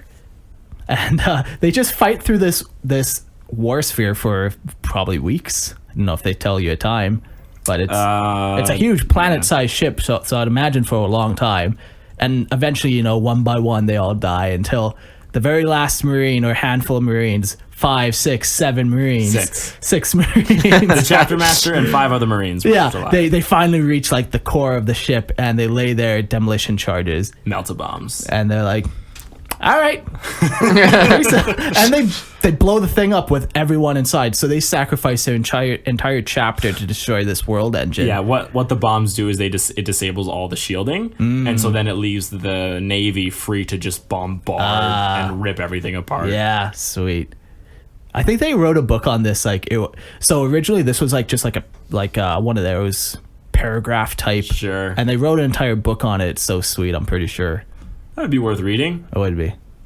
Sounds pretty good. There's a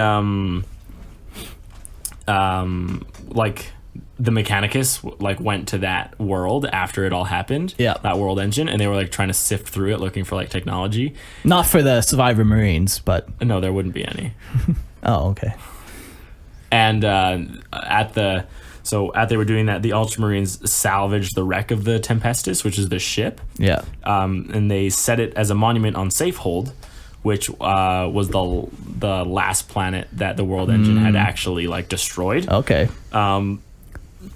And they built a shrine in the tip of Tempestus. Yeah. And there is 772 Space Marine statues in there. That's one sweet. for every fallen member of the Astral Knights. That's sweet. That's sweet. It's an awesome story. And it says here that the shrine continues to be guarded by volunteers from the dozen chapters who fought alongside the Astral Knights, even though the planet is completely lifeless and deserted. That's pretty cool. Yeah, it's an awesome story. It's a total 40K thing. It is, yeah. Right? The same people, from the people that leveled a continent, we give you useless monuments. Yeah. Right. And just whenever you read a 40K book, you always got to tell yourself, don't get attached to this character. He's just going to die in the end. Don't get attached. But every time I get attached, and then he dies. And you cry every time. Every time. Like this if you cry every time. Yeah. I really like that battle. Even though the Necron lost, they did a lot of damage. Oh, yeah. Destroyed worlds. Yeah. Yeah. That's pretty cool. Yeah. Okay, I think that about wraps up everything Necron related. Is there anything else you guys want to add? On just factual stuff? Probably not. Yeah, I'm dry. What? Okay. So, my mouth, you. It's a weird way to word it. Christian, anything else? No, that covers it, I think. Jordan, any insights to offer? No, sir. None. Jordan, were you listening? Were you even listening? I think I saw him playing on his phone the whole time. He's playing Angry Birds. False and false. What are you playing then over there? Yeah. What's so interesting? I wasn't even on my playing. phone. What are you talking about? What? You just don't like us anymore? Is that what's going on? Well, I wasn't going to say it out loud. Oh. That's Well. okay. That's why he's third host. I guess let's step into our second segment of the podcast. Yeah. Okay, so let's talk about, to start things off, the Necron retcon. Oh, you got the joy of saying that. I did. You stole it from the rest of us. We're waiting on the edge of our seat. So it's the old Cron versus the new Cron. So between, How many more puns can you work in there? I actually don't have any more. But this is like between codexes. I would probably say it's like one of the bigger changes. That I'd ever say happened. probably Yeah. besides like Rogue Trader 2 second. Oh, well, that's huge. Yeah, but for that, I'd say it's the biggest change. Yeah, and it is a pretty big change. I actually had gotten into Necron when I say way back when. It would have been a while ago. It was probably like 10 years ago that you were into them. Okay. Yeah. No, really? No, because I was initially Black Templar. I guess, yeah. Necron wasn't very far after that, though, because that was when I realized you can't paint white. So you're gonna paint an army of silver. Right, exactly. So Yeah. much easier. Little dry brush, you're good to go. Yeah. But like the old school Necron, the main thing that actually really attracted them to me was the soul. Attracted them to you. No, attracted me to that. There was mutual attraction, okay, between me and the robots. All the I robots. too have a machine that I make love to. I was gonna say, is your called your girlfriend a wife. robot? No. I don't touch her. That backfired. So the biggest thing that I found the coolest about them was their soullessness. Like in a world where Eric's a ginger, by the way, so that's just so much sweeter. Normally I don't approve of those jokes, but that one I I'm like. going home. I particularly like that one. Well, I mean, a Satan ate my soul, so I literally fit in with all of it. Were you ginger before then or after? After he played Good Necron. question, actually. Good question. Great question. Every Necron is a ginger because their souls are gone. Have you never seen the Necron models with wigs on? They're all red hair. Not that great. Doesn't matter. So what was cool is that they were just an army of soulless robots. And Yeah, like even the lords. Yeah, there was no personality between Yeah. them. They were just machines made to destroy people so the Satan could feed off their life Yeah, essence. and they were slaves to the Satan. The Satan were like the ones holding their chains. Yeah, it's Yeah, like so so- Cesaric and how he like freed all the Necron. That never happened in old school Necron. Yeah. like the Satan were their lords. They went to sleep because the galaxy was like They basically like culled like 99% of the galaxy. Yeah. So they need to back off so the galaxy could repopulate. exactly, and that was why they ended up doing their whole long sleep, and Yeah. then they've reemerged because the galaxy is plentiful again. So Yeah. that's like old school Necron, and I loved it just because it was like everything else in the whole like codexes and everything. They all have like their special like their leaders, and they've got their stories behind what they do and how they act. But with the Necron, it was just like there is nothing like that. You know, You just had your two named Catan, and that was it. yeah, that was it, and that was like one of the coolest things about it is that you're just another drone. Yeah. Right, and so I liked that. Actually, when they changed it over to the new Cron, I had some serious issues. I think we all did. Yeah, But upon reading more it's and more, not bad. It's That's the just thing. different. and that's the thing. Like upon reading more and more of it, like if I never knew what old Cron were, the new Cron would have been perfectly sweet in my mind. Right. But just because I knew and I had something to be like, oh, they changed that. You know, you kind of get a little bit. It's one of those like I can't believe they changed it. Yeah. But, like, you get We attached. complained about that last time. We're like, screw you if you don't like it. Leave. yeah, but like really, like I didn't leave. I didn't leave. no, still here. no, because you're a reasonable human and you still like Necron even though they Yes. changed it. Yes. Yeah, and like the more I read it, the more like, you know what? I actually do like the new Necron, perhaps even more than I like the old one. Which that's all. A lot of that just comes down to like That's what all you per- prefer, yeah, right? yeah. So. Yeah, I was a big fan of like, to me it's a lot more scary and menacing having that silent Yeah. Okay, yeah. like no personality killing machine just marching towards you, right? Yeah, Like to yeah. me that silence is like far more menacing than like something with a personality that can talk and you can make deals with, right? And to could me, potentially like, even be quirky. yeah, or even be allies with you. Yeah. Like to me, I preferred like the whole like There was no unthinking, purpose for them unfeeling. beyond- They're gonna kill you. Yeah. You better, do whatever you can to stop them because they will kill you, right? So, in a lot of ways, if you never said Necron in that sentence, I would have thought you were talking about Tyranids. Like Unthinking. you can't unable to- ally with them. They have no personality. They're just feeding. Yeah. So I think that probably would be Just why. the similarities between them were too much. It's possible. Like Yeah. I don't have any proof or anything. No, but there is a very real similarity in how they've played out. yeah. So But one is like all biological and one is all mechanical. They're like two sides of the same coin, I would say. yeah, more like so they than still- being copies The of each other. purpose is the same. yeah. Yeah. All of us just looked at Jordan on his computer, and he's just looking at Jordan. What are you looking at? Porn. Can't you see? Is that, Is that what that is? Yeah, what Mark said. is that penis going inside of another? Oh my! Oh my god! I just realized I didn't know my penis is not like that. No, mine is very different. You ever seen the Key and Peele where he's like, I tried to fit a matchstick inside my. I wanted to know what it felt like to be a woman, and then he's like, it was square. My dick was too square. And the guy's like, Oh, those guys are funny. they're pretty good. Okay, way off trail. So Necron. Yeah, like that. To me, they're just so much like Nids that I already have one, and I'm glad they changed the Necron as opposed to changing the Nids. Gotcha. Like, because to have bugs with personality, that's a little. Yeah. That'd be a little I'm odd. well, okay, yeah. I mean, I like the way StarCraft does it with the Zerg. They have some personality, and you can interact with them. But, Yeah, but they I like the Nids the way they are. Sure. Don't Yeah. GW, don't change the Tyranids, please. Yeah. But what I kind of, I don't know how I feel personally between the two.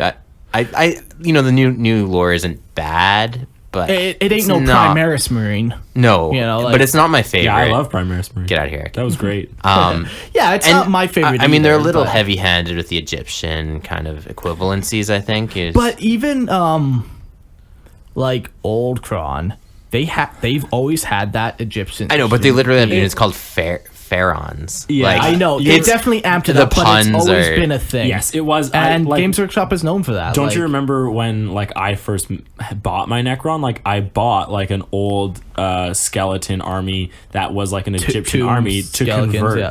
so I could convert onto my things because I was like, oh, I'm gonna make mine look more Egyptian. Well, because your Lord, you bought like one of the very first Necron Lords, Yeah. where he's actually like he Robed. has that like robed. yeah, and it looks like Egyptian- scales and Yeah. everything. Yeah, Like, so they've always kind of been a thing. And I always equate it to like Ultron and Necron happened at the same. Well, I guess they can't. Never mind. No, yeah, but I do agree. Like in my head canon, I guess I would say, where I kind of make the two Headcanon. exist. Yeah. Where like the old Kron had existed prior to the pharaons waking up, or Yeah, the lords exactly. waking up. So they were at one point mindless killing machines. Yeah. Until those with consciousness woke up and kind of gave them direction. Yeah, and you could even say that the biggest thing I have against that is the Satan. the Satan were there the but whole you time. could say that the Satan, the shards were powerful enough to hold sway over the Necron, right? Yeah, I mean, like it's headcanon. It doesn't all could. have to work out, Yeah. right? It's my mental blending of the two factions. Yeah, I don't have like a huge problem with the retcon. I just missed it when they were just a silent killing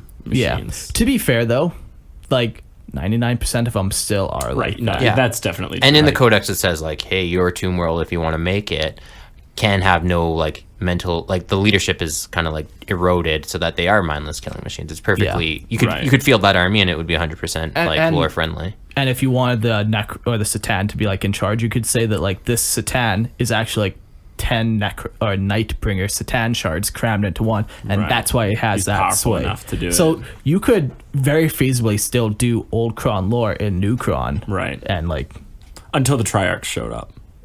or yeah. Yeah. So, Eric, like if you were introduced to them, like let's say if you were introduced to the new Kron first, Yeah. and then you were introduced to the old Kron after, do you think you would still have those same feelings of you like the soullessness? No. Well, okay. I do like that, but like that was one of the initial things that got me attached to the Necron. So Yeah. most likely, whatever it is you're born into, like that's what you go to. Yeah. So most likely I would look at the Necron and be like, oh, like I like them way better than the soulless machines. Yeah, like it's interesting to think like how much of it is just because we seen the old Kron first. Right, yeah. Like for new players who come in now and know nothing about them. Yeah, it's just the Necron or the Necron. Or Right. like, yeah, say for example, GW on the next Codex release, they're going to revert back to old Kron. They're going to scrap all this stuff and they're going to go back to the way it was. Yeah. Like to me now that would feel like a loss. Even for someone who's not 100% behind the new stuff, I feel like something would be missing again. I guess it. Now that you've experienced personality and characters, you're like, oh, you know. Yeah. I would like it. So definitely one of the biggest things was old lore. They had no soul, and the Satan was in charge. What other changes were there that are noticeable?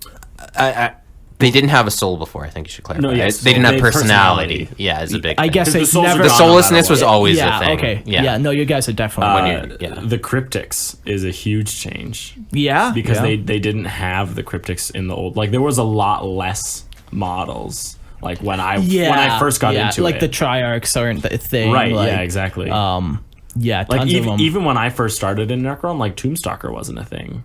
Tombstalker, probably not. No. Death like- marks weren't a thing. Right, death marks. Like Yeah. they had very- Really- we've really actually the only lost, things- we've lost pariahs, Yeah. Yeah.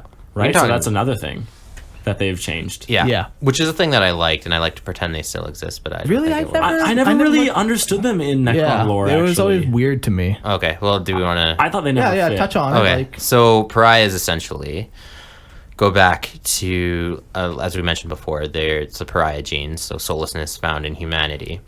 So it's said that the old ones had possibly edited that gene into humans, according to the Eldar, yeah. and it manifested now, currently. And the Necron were trying to find pariahs. I thought the Necron did it. The Necron placed the gene there. No, the old ones did. I don't know. I seem to recall the Necron doing it, and they were like, because they did it in a bunch of races, and they were trying, and then Maybe like, seeding them to harvest later. Yeah. like because they did that in the war in heaven, right? Like they did that way. back Okay, I'm in a the little day. sketchy on the details because it's been a while and they don't Right? exist 'Cause, anymore. Like in all the new races, because the old ones had just Keep going. the old ones had just at this point like seeded the whole galaxy. Yeah. So the Necron Tur come in after them, alter some things because they were very scientific, right? Yeah. Like I And said, I then, could you know, be sketchy on I'm the pretty details. sure that's what it's it been a was. while. And then they went and harvested all those races. They would go find the pariahs that actually worked. Okay, that's You possible. know who else kind of does something like that? Who? The Nids with gene seal cults. They kind of. That's kind of a stretch, I think. But no, I know. I'm just being. He's just smiling. I'm just being a dick. Just a dickhead. You're the dickhead. But anyways, yeah, they would collect these pariahs, they'd do the biotransference on them, and turn them into new Necron, who are like, But yeah, but they're not Anti-warp Necron units. Tur. no, they're Right? humans Yeah, that were exactly. turned through that process into Necron, like into bodies of They had like a really necrogalics. cyborgy feel to them. Yeah. Yeah, Like, I and just they look never understood different. The point, like. I just thought it was a cool, unique thing that like I like anything to do with pariahs personally. Yeah. So I mean, both of you guys do. You get a real hard-ons for those. so Do as a we, guy though? who made a whole army of soulless things. Okay. Yes. Yeah. But I don't know. To me, it feels like a loss in the lore. Personally, I like it. I never thought I they never. fit. Yeah, I never liked it. Like they. Why would they do that? Yeah, Like, why would only the Necron Yeah. field these things? Yeah. That makes no sense. Like, And like, why would they try to like buffer their ranks with these things? Like they don't need them. to Necron help. are immortal. They have, like they were a galaxy spanning civilization. So it's not like they're like one plan. They're like, well, we just don't have the numbers. You can conceive that like there's so many of them. You don't need to buffer your No. especially when casualties mean nothing to you. Right. You know. Yeah. I can see no real reason that they need them because like the warp, like they don't use the warp at all. Like they have the Satan. They had the Satan. Yeah. And when you have a Satan, like you're invincible. Yeah. So I see no reason to have the pariah. Yeah, and if anything, that's just one more soul that the Satan can't eat now. Like if they go around and they implant soulless genes into other races, like it just doesn't make any sense why they're a thing. And that's why Games Workshop got rid Yeah. of them. I mean, I Like, think it was a good move that they got rid of. yeah, like it just I never could wrap my head around it. Maybe I didn't do enough reading on it because I never thought they fit. yeah, but like yeah. He doesn't like that we disagree with him. No, that's fine. You everyone like this is totally opinion based. Yeah. Yeah, like the fact is that they're gone. Yeah. I just remembered with something good about- reason. Sorry, which is So if we're talking about like the units that the Old Cron had, Yeah. they had lords, they had destroyer lords, Yeah, they had warriors and destroyers. immortals, Yeah, warriors, scarabs, and pariahs, and then flayed ones. flayed ones and tomb spiders. But if you look at their index or their codex now or whatever you want to call it, there are a bunch like Oh, there's death way and more. marks. death marks and like really I likes guess they the had masks. monoliths too. But Yes, like, they did. Yeah, they have They way more have- vehicles now, more Yeah. troop options. Yeah. where before, like, it was very much like when you seen a Necron army across the board, it was you had a lord with a resurrection orb, Yeah. and you had a bunch of warriors. and like if And you a had monolith, enough if you can points, fit then it, you'd yeah. feel the Yeah. monolith, right? Like you never really. was took very cookie cutter, pariahs. yeah. Yeah. You never really took flayed ones. Yeah, and right? like you'd take a spider like.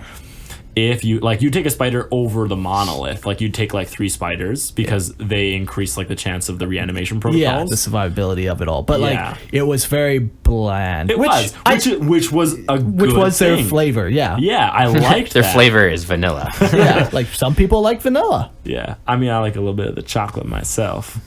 I just finished watching Iron Fist. No, And it was so bad. But the one so scene, bad. which was just Like too that, funny. the whole season? Yeah. Oh, really? It's Yeah. terrible. Mark doesn't watch them I've in heard episodes. He it's watches them in bad. seasons. It's Yeah. so bad. I sit down, I undo my pants, and I watch the season. Wait, what? What? What do I undo my pants, you might be wondering? Yes, Comfort. Comfort. it was a big dinner. But the one scene was like the one guy, like his assistant did him like a favor or whatever, Yeah. so he threw him like an ice cream party, and he had all these like exotic rich ice creams, and he's like, you want some blueberry truffle, and like all these fancy ice creams, and the guy's like, I just want vanilla. And he gets killed. So yeah, he fucking gets killed over vanilla ice cream. So I was talking about some people just like vanilla, and Yeah. Eric, you're one of those guys. Yeah, in the overly complex world, and I was pretty new at this point, right? In the overly complex world, there was a simplicity to the Necron Yeah. that I craved. Yeah, No, it was super simple. Yeah. It was super easy. You could just be like, "Oh, I'm a Necron. I'm soulless. I'm just gonna kill you because you're a person." yeah, and feed you to the star gods. Right, Well, yeah, exactly. you've said it like in one of your quotes. Like, Yeah, exactly. Yeah, no, that was what I liked about them the most. Yeah. But yeah, I'm okay with the fact that they're making lots of changes and they're only going to make more. yeah, well, they're always going to be adding to it because it's a company in exponential growth. Every company They want their paycheck wants too. that. Yeah, sure, whatever. And that's a change I can get behind. Female Space Marines. Listen to our bonus episode about that. Wait, I'll just tell you right now. Don't do it. Yeah. But I did want to share if I was to make a new army. Well, no. Oh, Come sorry. on, Eric. What? When? Not if. When you make a new army. When I convinced John to buy my Gene Stealer cultist. There you off go. me. For $400. Easy, quick 500. Quick 500 for 40 models. It's Yeah. simple. Don't even think about it. It's a good deal. Yeah, no, it's fine. I would do a Necron army, I think. Yeah. Other than the other Space Marine armies. But so like ever since we started this podcast, like I've Yeah. been like way more on like the social media aspect of this thing. So like I'm constantly looking at Twitter For photos and stuff. Well, no, yeah, for Warhammer stuff. Yeah. Like, because I'm on our Twitter account, Yeah. right? So I like everything and I'm following people and they follow back. But as I look at the feed, like, I just get inundated with these, like, photos and these, like, what people are posting on, like, what they've painted and what they've converted. And it makes me feel like a really shitty hobbyist. What? Human. That goes without saying. Your identity is wrapped up in your modeler. It just makes me feel like a portion of myself is bad. But yeah, because like their painting is amazing Yeah. and their modeling is amazing. But it makes me want to collect. Yeah. Like I don't even care because it used to be like you build the army list, you buy to the army list. Yeah. And then you don't even paint it. Right. No, You slap it together in an afternoon. you prime it. Yeah. You prime it. And Wow. that's it. If you have spray paint, but what are the chances of that? Not very good. Yeah. But now at this point, like I just want to collect the model. Yeah. Like I want to do a Necron army, and I want to just do an army with everything in it. Yeah. Like I want to collect monoliths and annihilation barges and doomsday arcs, even though I might never ever use them. Like in you a battle. want to like collect an army that would be like what would actually happen in the lore. Exactly. As opposed to like being What's limited- most efficient? Yeah. most efficient what's the or best army point wise Yeah. or something. Yeah. Like I care less about that now, even though I still do care about that because I am a min-maxer when it comes to stuff like that. Like you always want the best. But when you have everything, then you can just choose. Right, exactly. Yeah. But the one of the ways I would do it, which I was thinking about when we were talking about this earlier, is I've also gotten way more into like the paint schemes and like how they mean specific things depending on the color. Yeah. And so what I would do is I would pick like a dynasty with a single Pharaon, and then I would. Would you pick an existing I would dynasty? probably do it Imhotep. Okay, sure. Right, just because then I could actually use his character. I guess. Okay, Right, sure. Because there's nothing to say that like Imhotep doesn't have overlords as well. Oh, yeah, like, absolutely. Breaking up his sectors, the dissolution of command, where he can talk to his overlords, they can talk to their lords, and their lords go to the people. Right? Yeah. So I could have Imhotep as leader. I could have overlords, and I could war gear them out completely differently, depending on what their preference is. And then you can even have lords underneath those. They can have it, and then you can pick your individual units. But the cool thing is, I would pick like I would have a unit of Necron warriors, and they would be painted one way, and their lord would be painted one way, and then I would have another to unit represent like his tomb world. Right, exactly, because they're from a specific tomb world. Yeah. And then I would get another unit of warriors and paint them differently to match their lord. Because they would be from a separate tomb world. Yeah. And maybe there's like a tomb world where all they did was they stored their vehicles and their large heavy supports. So I would paint all those like with the specific runes and the glyphs of that one. And then maybe this one, all they kept in it were warriors. So I'd paint the warriors one way, and this one, all they kept in it was something different. So it would be a way to like, you could have some diversity in the painting, and you could have like a bunch of different lords. Yeah. Right? And like they could all be different like loadouts, and then even the overlords would be different, but it would all work under like the pyramid of the dynasty. Yeah, because Imhotep is in command of a bunch of different tomb worlds. Right, exactly. So you can have so much variety in that. So it's kind of what I want to do. Now, That would be I don't awesome. have like $6,000 lying around. No, So no. little by little. Right? Yeah. Once I sell the Gene Stealer cultists. Yeah, $500. Yeah. So like that would probably be the next thing that I do. Also, like I hate painting. So But Painting. having said that, yeah. Necron. It would be Is so it easy. really even It would be painting? so easy. literally, next time you do it, buy silver spray paint. Yeah. And then you just need to wash. Yeah. Like, don't even start. Don't with- even prime it. Well, you prime it with the silver spray paint. That's not a prime, it's just a color. No, but like that's exactly what it is. And then some of them, like their shoulder blades are like a different color, or like the death masks, like Marks. death marks. You're doing it too now. Well, because Death marks. they actually have white faces, and their armor is actually black. Yeah. On a lot of them, and then the shoulder pad will denote like where they're from. So interesting. Yeah, there's a lot more individuality. Well, because that's I come. guess maybe they're actually not a part of tomb worlds.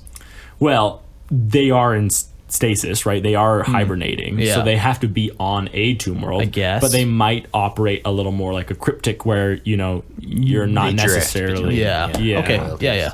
So it was cool for me. I liked the Yeah, I idea. really like that too. And then Yeah. just like, this one lord has a destroyer body, and like the vast majority of his troops are destroyers. Right, because, exactly. Like, that's just the cult that he has on his planet. Like, and it just, you can make each lord themed a different way. Which is totally what it would turn out to. Yeah, which would be sweet. That'd be so good. And then you'd pull out, if you had enough models, right? You just pull out exactly what you need. And sure, I might lose like efficiency on it, because if I'm fielding my destroyer unit, I'm gonna field my destroyer lord. Yeah. Right. And if I'm gonna field my Necron warriors, I'm gonna field my lord with a resurrection orb. Yeah. Right. So it might not be the best like point wise for me, but it would feel the best when I play it. Yeah, it would be cool. I find the games where you come up with the story and you actually have a reason for fighting. We don't do it enough. We got to start doing that. Like, even just before we start to like roll dice, just come up with a quick little story. Yeah, like what's going on here. Like, we played like a Lord of the Rings game last night, and it was fun, or 2 nights ago or whatever, and it was fun, but like it was like Moria goblins and Easterlings versus elves and Rohan. Like, there was it had no reason to happen. and like it was fun to play, but like without Why? that exactly why. But with your army, it's like it will be fun to play. You can come up with like a narrative theme while you're playing with them, and like when you Right. look at them, you can kind of see the narrative. And Yeah, no, I think it'd be really cool. yeah, So easy to paint too. That's such, The number one thing. yeah, exactly. Yeah. Makes it really easy. yeah. Spray paint it silver, wash it Oh, with some so Nuln oil, simple. and I don't know. That's about it. I'm That's all- not a that's all you painter. need. Give it some rust. Oh man, I'm looking at these photos on Twitter and it's just phenomenal. Yeah, it really one makes guy- you wonder. This one guy painted a shadow on someone's face, like like a 5 o'clock shadow. Yeah. He painted that on, like it was amazing.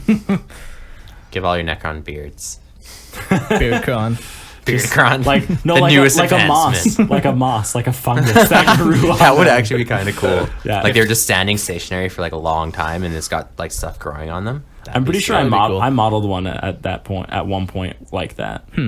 Yeah, but I didn't like it. Also, I was really not nearly Yeah. as good. Not that I'm good, but I wasn't as good. Yes. Yeah, A little more. You took a little more liberties. I definitely did that. Christian, actually, was it you who showed us the photo the other night of the Sprucron? Yeah. Now one that's guy- taking liberties. Yeah, he built an entire army of Necron out of like sprues. Like he took sprues, cut up the pieces, and like modeled them after as like the shape of Necron. Yeah. It's actually pretty good. I'd Yeah, play it was a that good army. job. Yeah, you definitely can know what that guy is trying to go after Yeah, feel-wise, exactly. like what units are and stuff. But it is hilarious to see. Yeah. Anything else we want to talk about Necron? I don't know. I like them. They're cool. Yeah. Got stuff and things. What? They have stuff and things? They got both those. Oh, man. They probably even got some items as well. Some objects. Some objects. Whoa, let's not get too crazy here, gentlemen. Yeah. Okay, anything else you want to add, Christian? No, I'm good. I'm got my 2 cents in. Jordan? We're good. Cool. All right. Well, thanks for listening. Obviously, don't forget that we do have a contest going on with our image, our Lorehammer image. Yeah. Post it on our page. If you want any more information, give us a shout out. Check out our Facebook, obviously, Lorehammer. I am on Twitter, and I am pretty active. So if you comment, I actually had a guy comment, I was going to talk about this. I'll do it next episode. Talk about it right now. Nah, it's at the end of the episode. It's fine. No one's going to listen to this anyway. So follow me on Twitter, Lorehammer40K. Check out our Facebook page. Like us on iTunes. Subscribe to us. Leave us a rating. Obviously, it makes us look really good if you do that. And if at some point we start making some motherfucking money out of this Come on. Don't be like that. We're not going to make money out Nah, of I this. know. I'm just saying I want to buy Christian a mic. Is my mic that bad? Maybe it'll give Why? you some He's- damn pride. He's not. Oh, this is his last episode. Oh, yeah. Because we're murdering him. Yeah, that's fine. Yeah, so, I don't know. Thanks for coming, guys. Yeah, thanks. End of episode secret message because no one listens this far. Uh-oh. Fuck. That's all I got. Oh, okay. Peace out. See ya.